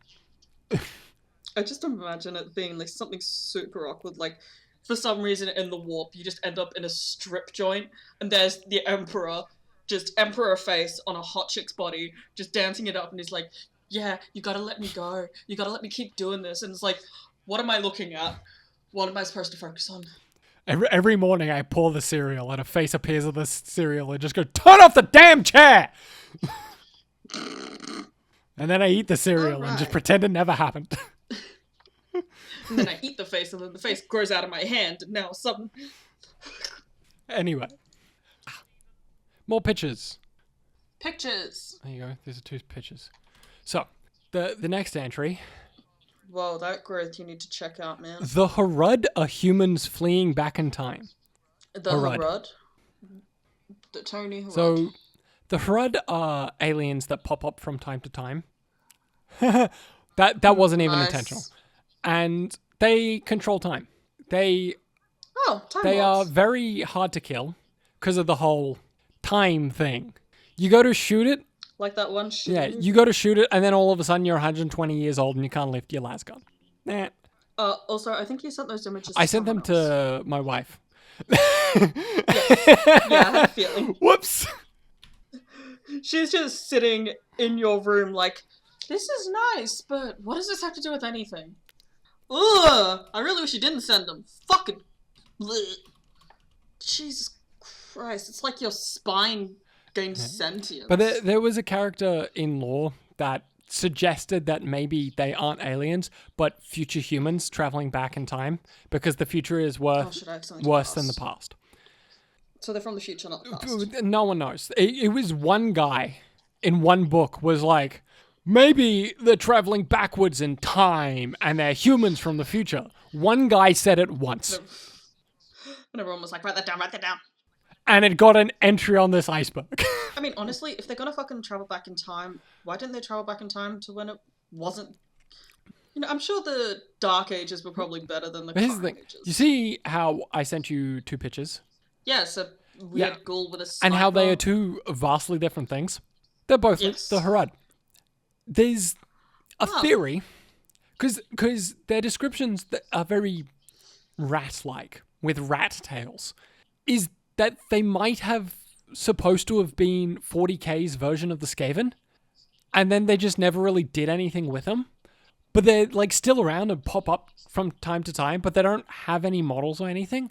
And they're also really, as you can see, inconsistently depicted in lore, where sometimes they're drawn as, you know, these flesh sacks with this like organic grime around them, and other times they're sort of rat things in cloaks.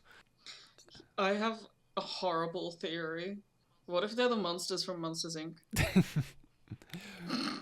They just open a door and it's like, fuck, here we go again. But this appearance, like that was external stuff, right? That was external lore of them being inconsistently depicted and described. Eventually, this got canonized. So it is canon that all the descriptions of the Harad don't make sense. That they are constantly contradicting. They were all agreed to be the Harad because of their time manipulation abilities, but no one can agree what they look like. And this brings us back to an old one. What if they're all Alfarius? What if they're what? All Alfarius? Yeah, what if it's just Alfarius trying to travel back in time 1,000 times over? Everyone's Alfarius. He tried to go into the warp, accidentally just got split into 1,000 atoms like Clara and Doctor. He already got split into two people. So what if he got split into like 1 million people? Yeah, fucking double it up. 1 to 2 to 4 to 8 Fibonacci. Here's a new addition to the iceberg. The Fibonacci theory of Alfarius. So, the next entry. The shape of the nightmare to come. This is another fanfiction. I read it, it was alright. The shape of the nightmare. Yeah, it was like 9 pages or something. It was pretty short, and I read it. And unlike the Dornian Heresy, which is like a proper book in length, if I recall correctly. But it was... I like that title so much. That's yeah, such a good title. It's a good title. Wasn't great. It was okay. It was a resounding, okay. You're gonna hate the Hrud I drew because it makes no sense for any of the Hrud. But for some reason, my brain. And was yet, just like, it'll yeah, probably be about as accurate as every other canon depiction of them. Oh, trust me on that. No. We are now in the abyss. The abyss. So, the Emperor promised half of his sons to the Chaos Gods. Damn, that does sound like an Emperor. Yeah, so we know. I believe it's in the Master of Mankind book. The Emperor made some sort of deal with the Chaos Gods to make the Primarchs. And he reneged on that deal, which is why they were fucking yeeted across the galaxy, and why some of them are weird. Like, why Sanguinius has wings, why Alfarius Omegon is 2 people, and why Corvus Corax is invisible sometimes, and eventually became a bird. And the other one that we don't talk about because the Emperor doesn't even love him. Which one's that? The one that made you cackle last time. Angron? That's... Yeah. I don't think Angron got fucked over by the warp thing. I mean, he got fucked over on the planet that he got sent to, but I don't think he got fucked over with warp powers because of it. I think I think he was relatively fine. His major quirk is the iron nails. Nails of iron? Spikes. Yeah, No, they're cables. so the thing, I think they're called like iron nails or something like that. But they're things stuck in his head that you can't remove them or it'll kill you. And you can't remove them or they'll kill you. And they just put you in permanent pain. And the only thing that removes the pain and gives you pleasure signals is inflicting violence. And I thought it was just the daddy butcher's issues. nails is what they're called. So Makes sense. I mean, there's the daddy issues where it's, there was a meme where it was, Warhammer with Andorran having the butcher's nails, and it's just your standard Warhammer. And then it's the world of the Emperor took 5 minutes to figure out how to remove the butcher's nails.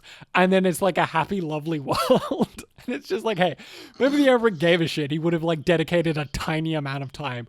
Or maybe just like 5 guys. Hey, can you figure out how to remove these things from this guy's head? He's not having a good time with them in there. But instead the Emperor was like, oh, what if I leave them?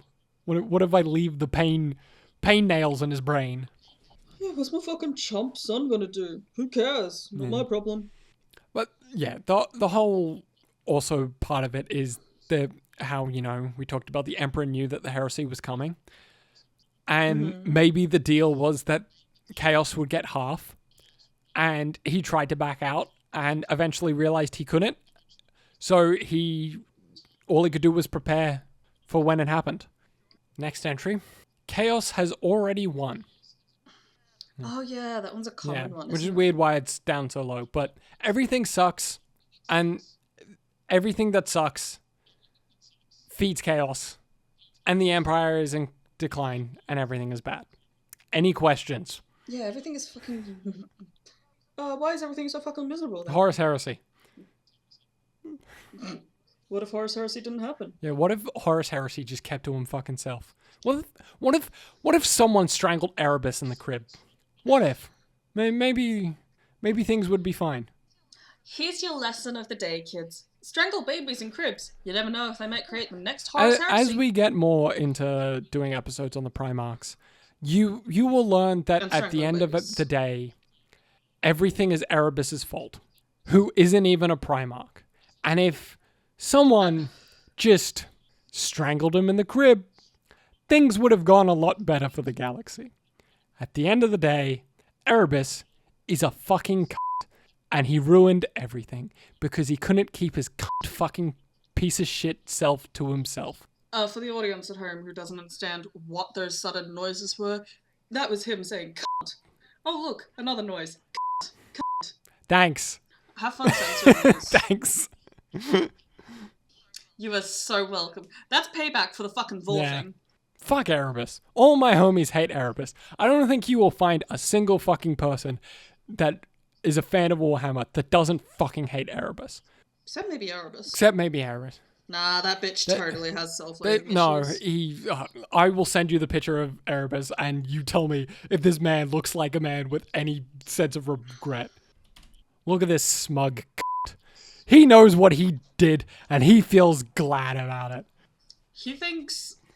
He looks like he thinks that Hellraiser is his Bible. Yeah, I hate him. I hate him so much. Seriously, who even does that to your own face? Fucking... No, he's the astrology girl that everyone tells you not to go near. I think... Well, actually, he's a Capricorn, so you I'm pretty sure this is fan art and not actual official art where the other one is. Yeah, but it also... He's just got that smug, oh, look at me.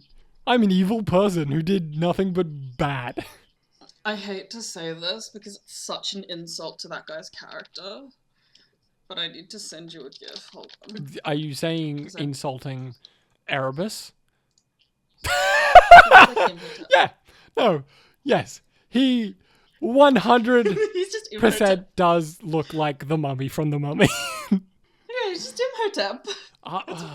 That's all you need to know. Arnold Vosloo or something like that? I don't fucking know. You're the one who remembers Yeah. actors, but never for fucking characters. Arnold, yeah, Vosloo. I nailed it. Oh, Yeah, fucking. If every now and then you see the fan casts of Warhammer, and it's always the same fucking fan cast. But if Arnold Vosloo is in fan cast as Erebus, then you're doing it wrong. yeah, did I actually just like make a good point? That's so rare. But yeah. Yes, on to the next one. Chaos has Yeah. already won. Any further questions? What if it's not actually chaos? What if chaos is actually order? Get in the bin. No, Shame no. Cube. Shame Cube! No. Now I need to Moving download a GIF of the Shame Cube. You're It's only a so matter of welcome. time before I Shame Cubed you on this. Honestly, I'm surprised it took 7/9 Yeah. episodes. Anyway, next entry. You can get out of the Shame Cube now. No. The 3 main Tyranid hive fleets were just scouting parties. Which is Ooh, basically I the like hive fleets that are attacking now, just the beginning, and there's a lot more to come, which is like, yeah, kinda. It's kinda lore, kinda not. Obviously, like, Hive Fleet Tiamat is very clearly the scouting party, but maybe the rest were also, like, earlier, like, small-scale assault forces, and the worst is yet to come. Because each time they go through a tyrannic war, because I believe this is the 4th tyrannic war that we're currently in at the moment, or 5th. Might be the 5th. They're bigger fleets, the bigger armies, more big units. Norn emissaries. just a bunch of big old flies. So next one. Lorgar regrets betraying his father and has been slowly going mad with guilt for 10,000 years. I'm just writing down Lorgar feels Yeah, guilt. so I struggle to find much about this. Lorgar's an interesting character because at the end of the day, he's kind of right. He's a traitor Primarch, but his whole thing was, hey, there are Chaos Gods, and all these people worship these Chaos Gods. But I don't worship the Chaos God. I worship the one true God, the Emperor. And the Emperor was like, don't, and then hit his kid. But like, you got a guy who's like, man. Why does he look as smug as the other guy? You might have found the one where, no, that's the editor of Perturabo smiling. Lorgar was, Erebus was the guy who corrupted Lorgar, I believe. I believe Lorgar was the first traitor Primarch, I think, and Erebus did it.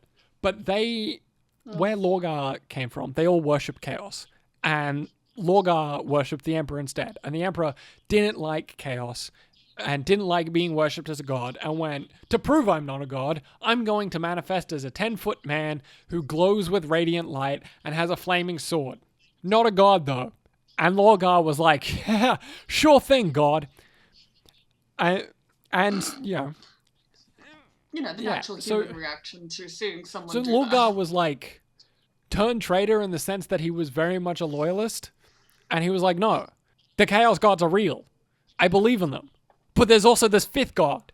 And he wrote the Bible, which is, you know, the version of the Bible that's like, and lo, the Emperor came unto man and went, I am the man Emperor of mankind. And as the man Emperor of mankind, you shalt not worship me as a god, for I am but a man. But lo, he was actually a god. The god Emperor of mankind, not the man Emperor of mankind. And What the fuck? Sorry, I don't mean to derail this. I'm gonna send this to you and I'm gonna spoiler it because it's fucking terrifying. I was just looking at references for Lorgar and... Oh, is it? What? Okay. I thought you were going to send me a picture of Demon Primarch Lorgar. This isn't going to make it into the video, but it is... I sure fucking I can't put it on not. fucking YouTube. Yes, you can. So it's a picture of Lorgar. Well, it says Lorgar Aurelian. Doesn't fucking look like Lorgar. But it's like femboy Lorgar in very skimpy outfit with a cock cage on. Like full balls out. Fuck. Balls out for the Emperor. Looks like he's wearing like a mouth gag. Weird, like BDSM straps. What the fuck did you send me? I told you, I'm just looking for Lorgar references. I literally, on fucking my other monitor, Lorgar 40k in Google Images. And I just fucking scrolled upon that thing, and I'm scared. Alright. Moving on. Fucking Lorgar kind of did everything that he did during the heresy just to spite Guilliman. Because Guilliman hates him and set out to ruin his life. And then he confronts Guilliman during the heresy and realizes it wasn't that deep, bro. He just, like, he didn't hate him. Like, he does now. But he like, felt guilt about it. And Guilliman felt pity for him. Because he felt Lorgar wasn't in control of himself, which, like, kind of, yeah. Yeah. But after the heresy, Lorgar just kind of locked himself in a tower for thousands of years. And then when his space marines started dying, he decided to go out to see what was up and got attacked by a bird and decided to hide in his tower again. Bird. Sorry, I just imagined wheat. Can you guess who was the bird? It was Corvus. It was Corvus. It was always Corvus. Corvus really did fuck off into the warp, be like, I'm gonna go fuck up Lorgar. And then just became a bird and started attacking, constantly swooping Lorgar. We love magpie moments. But yeah, I could find people who were saying that he spent all this time guilty, like feeling guilt, but no one could list their source. So I don't know if there's any like real grounds to this or if it's just a fan theory. But he at the very least felt guilt when he realizes, oh, Guilliman didn't hate me. And I did a lot of what I did specifically to spite Guilliman. And he also did just kind of lock himself in a tower and sulk for a while until he got attacked by a bird. And now he's locked in a tower because he's afraid of the bird outside. Well, he has a valid reason to be afraid of the bird. The bird's a dick. What do you guess Corvus Corax's final words before he fucked off into the warp were? Eat shit, bitch boy. No, it was nevermore. Oh, I hate that. It's Yeah. good, but I hate it. Ugh. Do you want to know what the name Corvus Corax means? Corvus is referring to the strain of bird, Yep. to the species of bird. And Corax, I can't remember the Latin for that one. It is the scientific name for the common raven. I love He's literally just called Common Raven. Common Raven of the Raven Guard. Can you guess what he is? A magpie. Birdman. So, now we're in the final tier. The deepest, darkest abyss. And finally, we get to talk about the Dark King. The Emperor will become the 5th Chaos God. This was a theory until recently. However, in the first or second Siege of Terror book, the Emperor, realizing he was going to lose his fight with Horus, started eating up warp energy and becoming increasingly powerful. And he became basically a proto-god. And during this story, there was a lot of talk about the prophecy of the Dark King and the Dark King who would descend to godhood. And it was always implied throughout the story that it was Horus, until it became very apparent that actually it was never Horus, it was the Emperor the whole time. The Emperor was going to become the Dark King. It was Agatha all along. I mean, the Dark King all along. And I believe it was Elenius Persson, the Emperor's oldest immortal friend, talked him down and was like, hey, maybe don't. Just maybe abandon the power. So he did. He let go of all the warp and didn't ascend into godhood. However, the warp does not function chronologically. Because he tried. There are chaos servants for the Dark King working within his realm in the warp. There is a realm specifically for the Dark King. And there are chaos demons for the Dark King. It's not a case of if, but when. The Emperor will at some point become the Dark King. He will at some point become the 5th Chaos God. When that happens is up in the air. And it seems to be increasingly more likely it's soon. With some of the shit that's going on with the Cicatrix Maledictum, his increasing power, the powers of the warp, the fact that he's performing more miracles, there's more faith, he's got his demons kicking around. Saint Because Celestine. it's that old idiom. Idiom? Whatever. Point is, it's that old saying: absolute power corrupts absolutely. Yeah. Except it's not that. It's more a case of he was always going to become a god because it's a time travel sort of situation where God, you why can. is he the main character? It's a bootstrap paradox, basically. Mm. The emperor is living a bootstrap paradox. He will become a god because not bootstrap, predestination, sorry, because he has seen that he will become a god. He will inevitably become a god, and there's nothing that he can do to stop it because it's already happened. Oh shit! Fuck! I'm trying to remember what it is. It's like he was the Dark King. He is the Dark King. He will be the Dark King. Yeah, basically. He always was the Dark King. He just isn't the Dark King yet. Well, he is, he isn't, and he will be.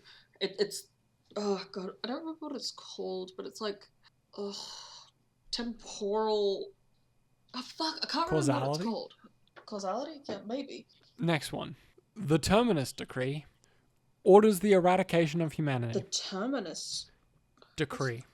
What's Terminus? So the Terminus Decree is a piece of paper that the Grey Knights have that says something to be read when all hope is lost and humanity is facing its darkest hour. Only one person at a time knows the Terminus Decree exists. What the Terminus Decree is, we don't know. Theories include, hey sexy mama, you want to kill all humans with me? Ring-a-ding-ding, I'm a summon thing. I cast Kill Chaos Gods. So I invented a disease that kills all space marines. Here it is. And approach power switch. Turn switch from on position to off position. Wait 5 minutes. If successful, red light should no longer be on. This theory posits that it's to kill all humans, which will inevitably kill all the chaos. However, it's implied in the Horus Heresy books that it's a disease that kills all space marines, which doesn't make as much sense. I think I know what it is. It's the funniest joke ever written. Right. However, the box on it has a seal, or the decree itself has a seal, and the emblem of that seal is on the golden throne, and it is nowhere else, which is why the prevailing theory is it turns off the golden throne. So it's sort of like a reality anchor. Turn that off and, well, reality isn't anchored anymore. It's more, hey, humanity's doing bad, turn off the throne so the Emperor can come back. Probably as a god. What's he gonna fucking do? He's just gonna fucking look around and then just be like, put me back on the chair. You guys are fucked up, put me back. So, we got the next one. I'm almost done with my thing that I'm actually putting a lot of effort into and I'm kind of proud of it. It's my dick. Horus sits on the golden throne. Ooh, so Horus like full on body snatched his dad? Yeah. This is also once again a case of recent books releases. This definitely isn't true. But the basic idea of the theory was, what if they put Horus on the throne and not Big E because of reasons? And even like reading this was a big stretch before I even researched it. And it seemed mostly based on the fact that Chaos Space Marines chant death to the false emperor and that they feel betrayed by Horus and that they're actually trying to take down his empire. It's silly. The whole thing is silly and I didn't like it. Yeah, I mean, death to the false emperor could easily be explained as they believe in the Dark King.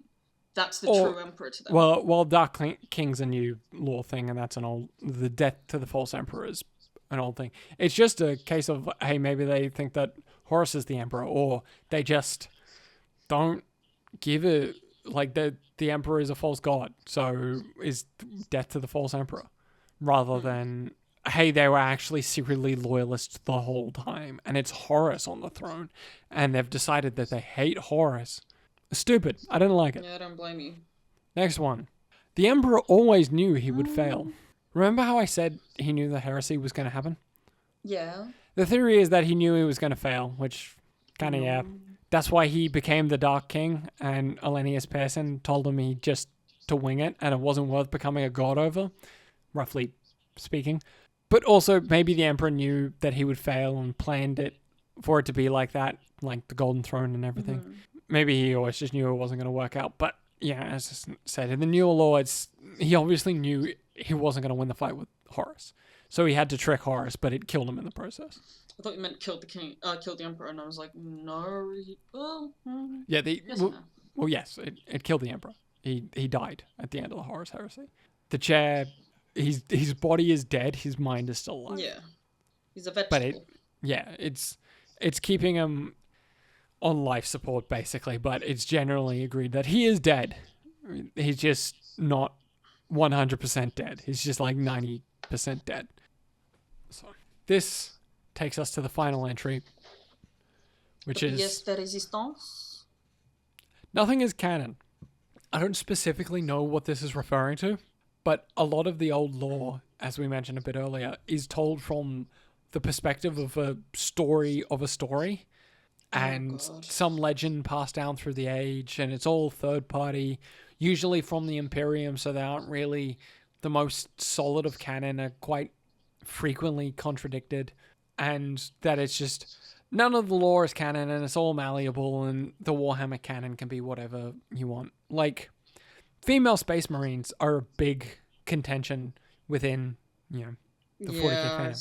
However, female space marines, did you know, they exist. They've always existed. They have models. Here's a picture of the model. But like, they've always existed. However, they're not canon anymore because they've just decided that the canon doesn't really match with what they wanted to do at the moment. But, the current, because, the current law states that not only have they never existed, they simply can't due to how the Space Marine process works, despite the fact they did exist. And that will remain canon until eventually new law is created. And they change something, maybe 20 years down the line. And, it's like comics, right? Everything that has happened in lore is canon until officially contradicted, and only then the new thing is canon, and the old thing never was, or was in lore old information. And like, I understand how frustrating that is for some people, but you get used to it eventually.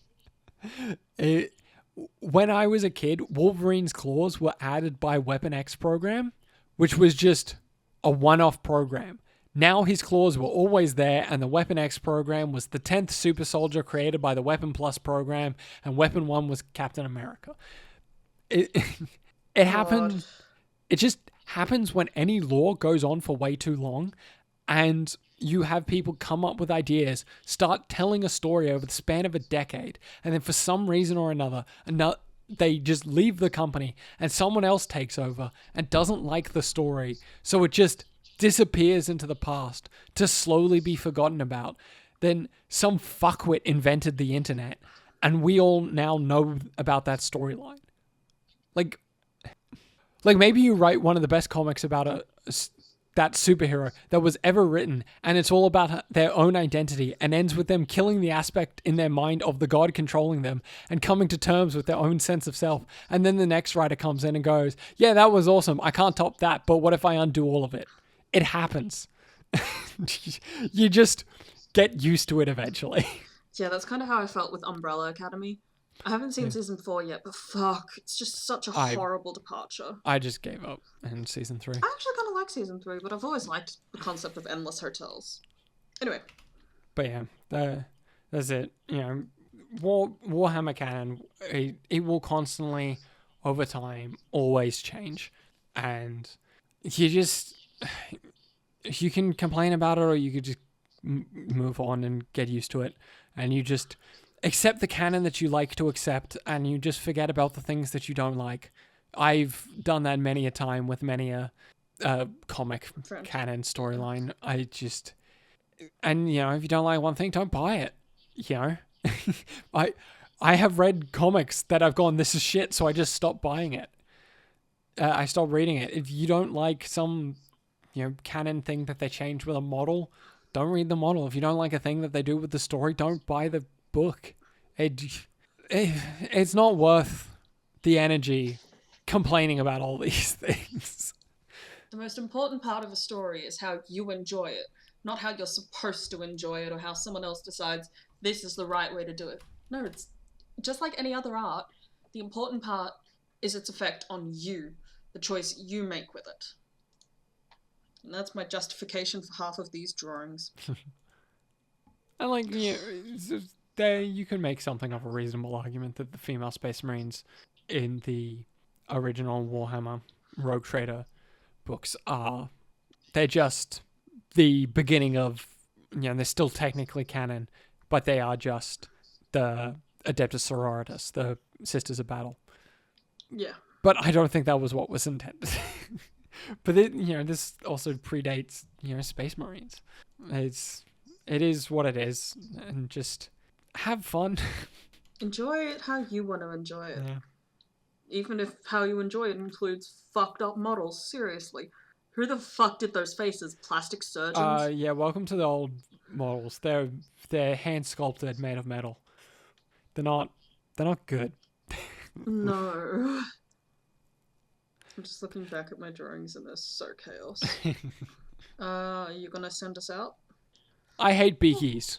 Anyway, that's the end of the episode. If you got this far and you enjoyed it and you aren't subscribed already, please subscribe. If you liked it, please. Okay, thanks.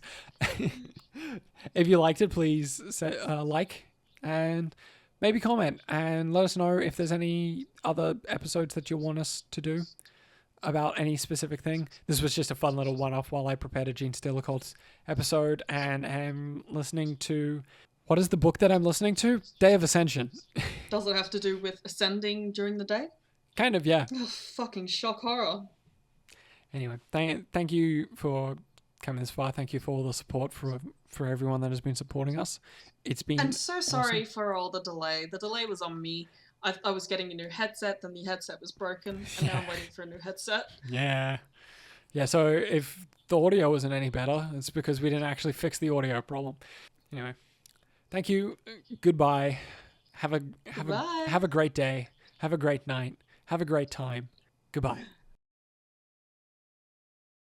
Okay. Christ, someone just posted a fucking sprue model. It was a resin sprue model from GW, and it was fucking awful. Oh, show me. You have to show me that. Yeah, it's just... I mean... If it's so ugly, I need to Forge see. World and their resin models have a reputation for being absolutely fucking ass. Which is shit when you buy a model that costs you $2,000 and you can't put it together because the resin didn't form properly. So you have to get a fucking hairdryer and heat the resin so it becomes malleable again, and then quickly put it together and glue it in place so that it sets in the correct location instead of the massive indentation that it has already. Or it just wasn't set ready, so you have to just cut away large chunks of the model so you can actually fit it together. Fucking Forge World. I, thankfully, haven't dealt with resin. Oh my god. Actually, I think I do own a couple resin models. I think I got a couple made-to-order resin models. But... But yeah, it's... That is so sloppy. Yeah, welcome to Forge World. It looks like paper Yep, welcome mache. to Forge World.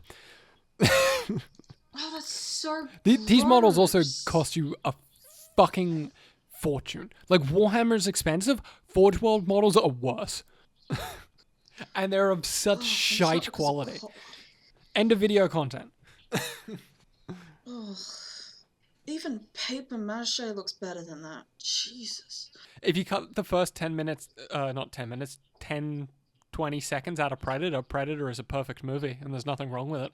What was in the first 10 seconds? Showcasing that there's aliens. It's the alien spaceship crashing on, or not crashing, but like landing on Earth. If you cut that out, it starts as a generic action movie of the 80s, and then all of a sudden becomes people slowly being killed one by one by a predator. It is a perfect movie. It is a perfect parody of the 80s action genre.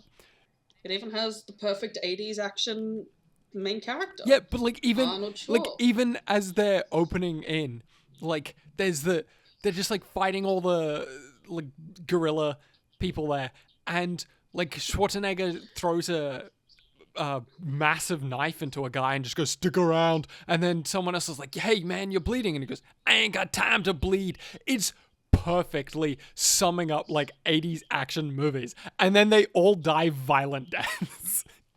Except for Dutch. Except for Dutch.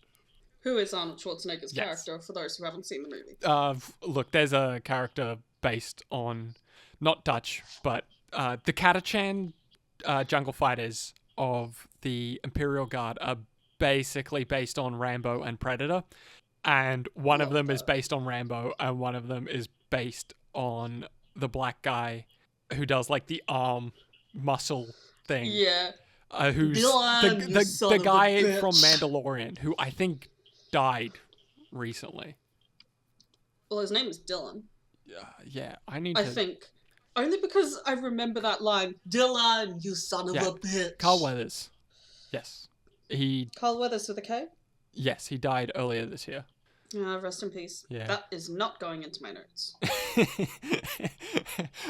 I usually showcase the full notes and then we zoom in, but I love the idea of someone seeing that and just seeing Carl Weathers dead and be like, what the fuck?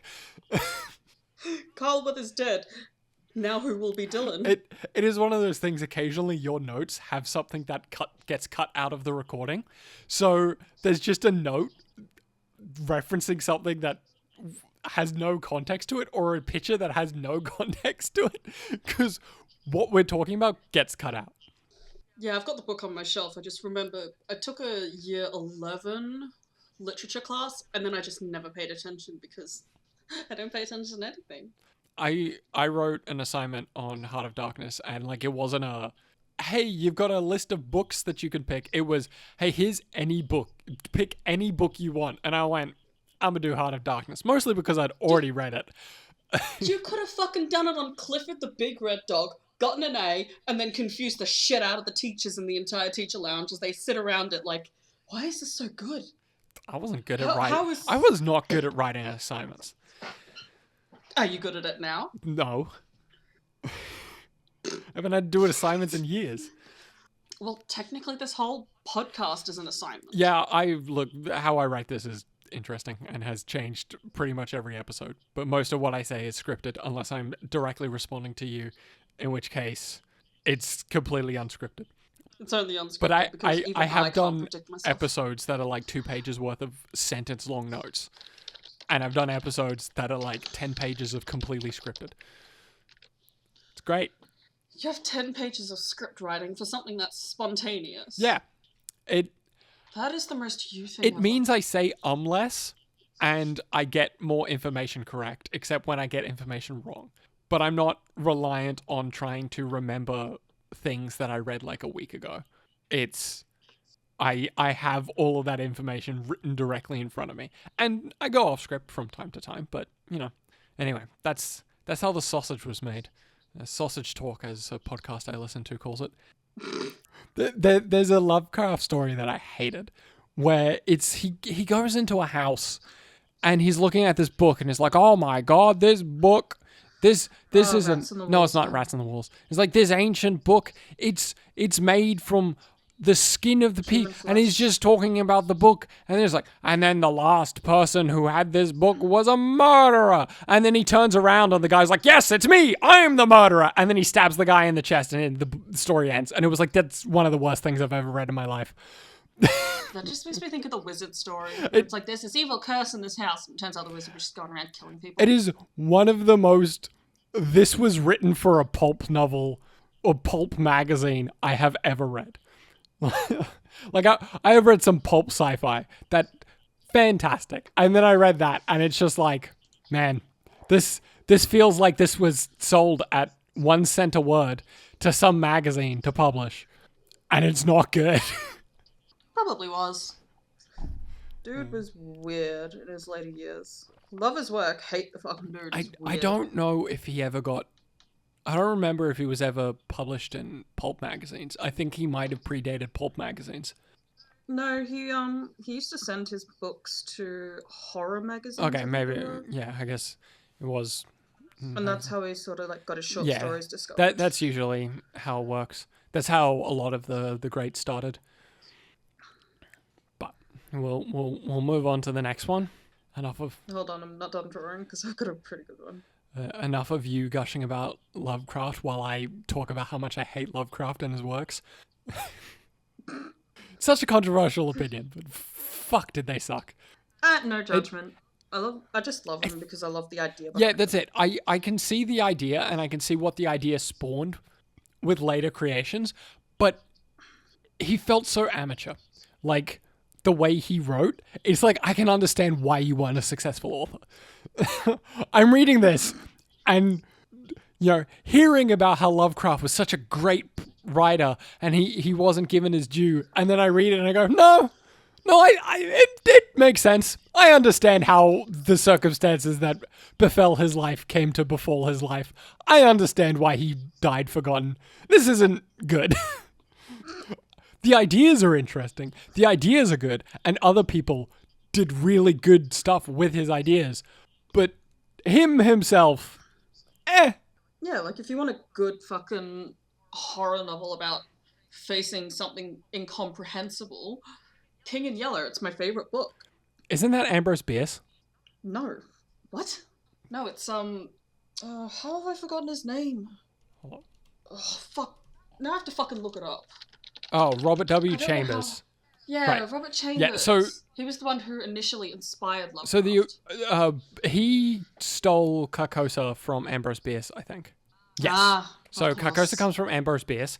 Ambrose Bierce is a wacky dude. This is end of video content where but Ambrose Bierce wrote a book that I've read that's fantastic. It's called The Devil's Dictionary. It's just a dictionary with insane entries into definitions. I have a few one in particular is committed to memory. The rest I just remember the gist of. But a cat is something along the lines of a small fluffy animal, and then to be kicked when things go wrong in the domestic circle. But I mean, hey, if you gotta kick a cat, you gotta kick the cat. Ambrose Bierce is a weird dude because he never died. He just went to Mexico one day in the 1940s, not 1940s, in 1914, and then never came back. Just disappeared. No one knows what happened to him. As far as we're aware, he's still alive. 200 years old. Well, I mean, if he writes a book like that, it wouldn't be any surprise if he was still alive. Yeah. But he created Carcosa, and then the guy who did The King in Yellow expanded upon it, which then Lovecraft expanded upon it further. Yeah, I just love it how it's like lost Carcosa, more like stolen Carcosa.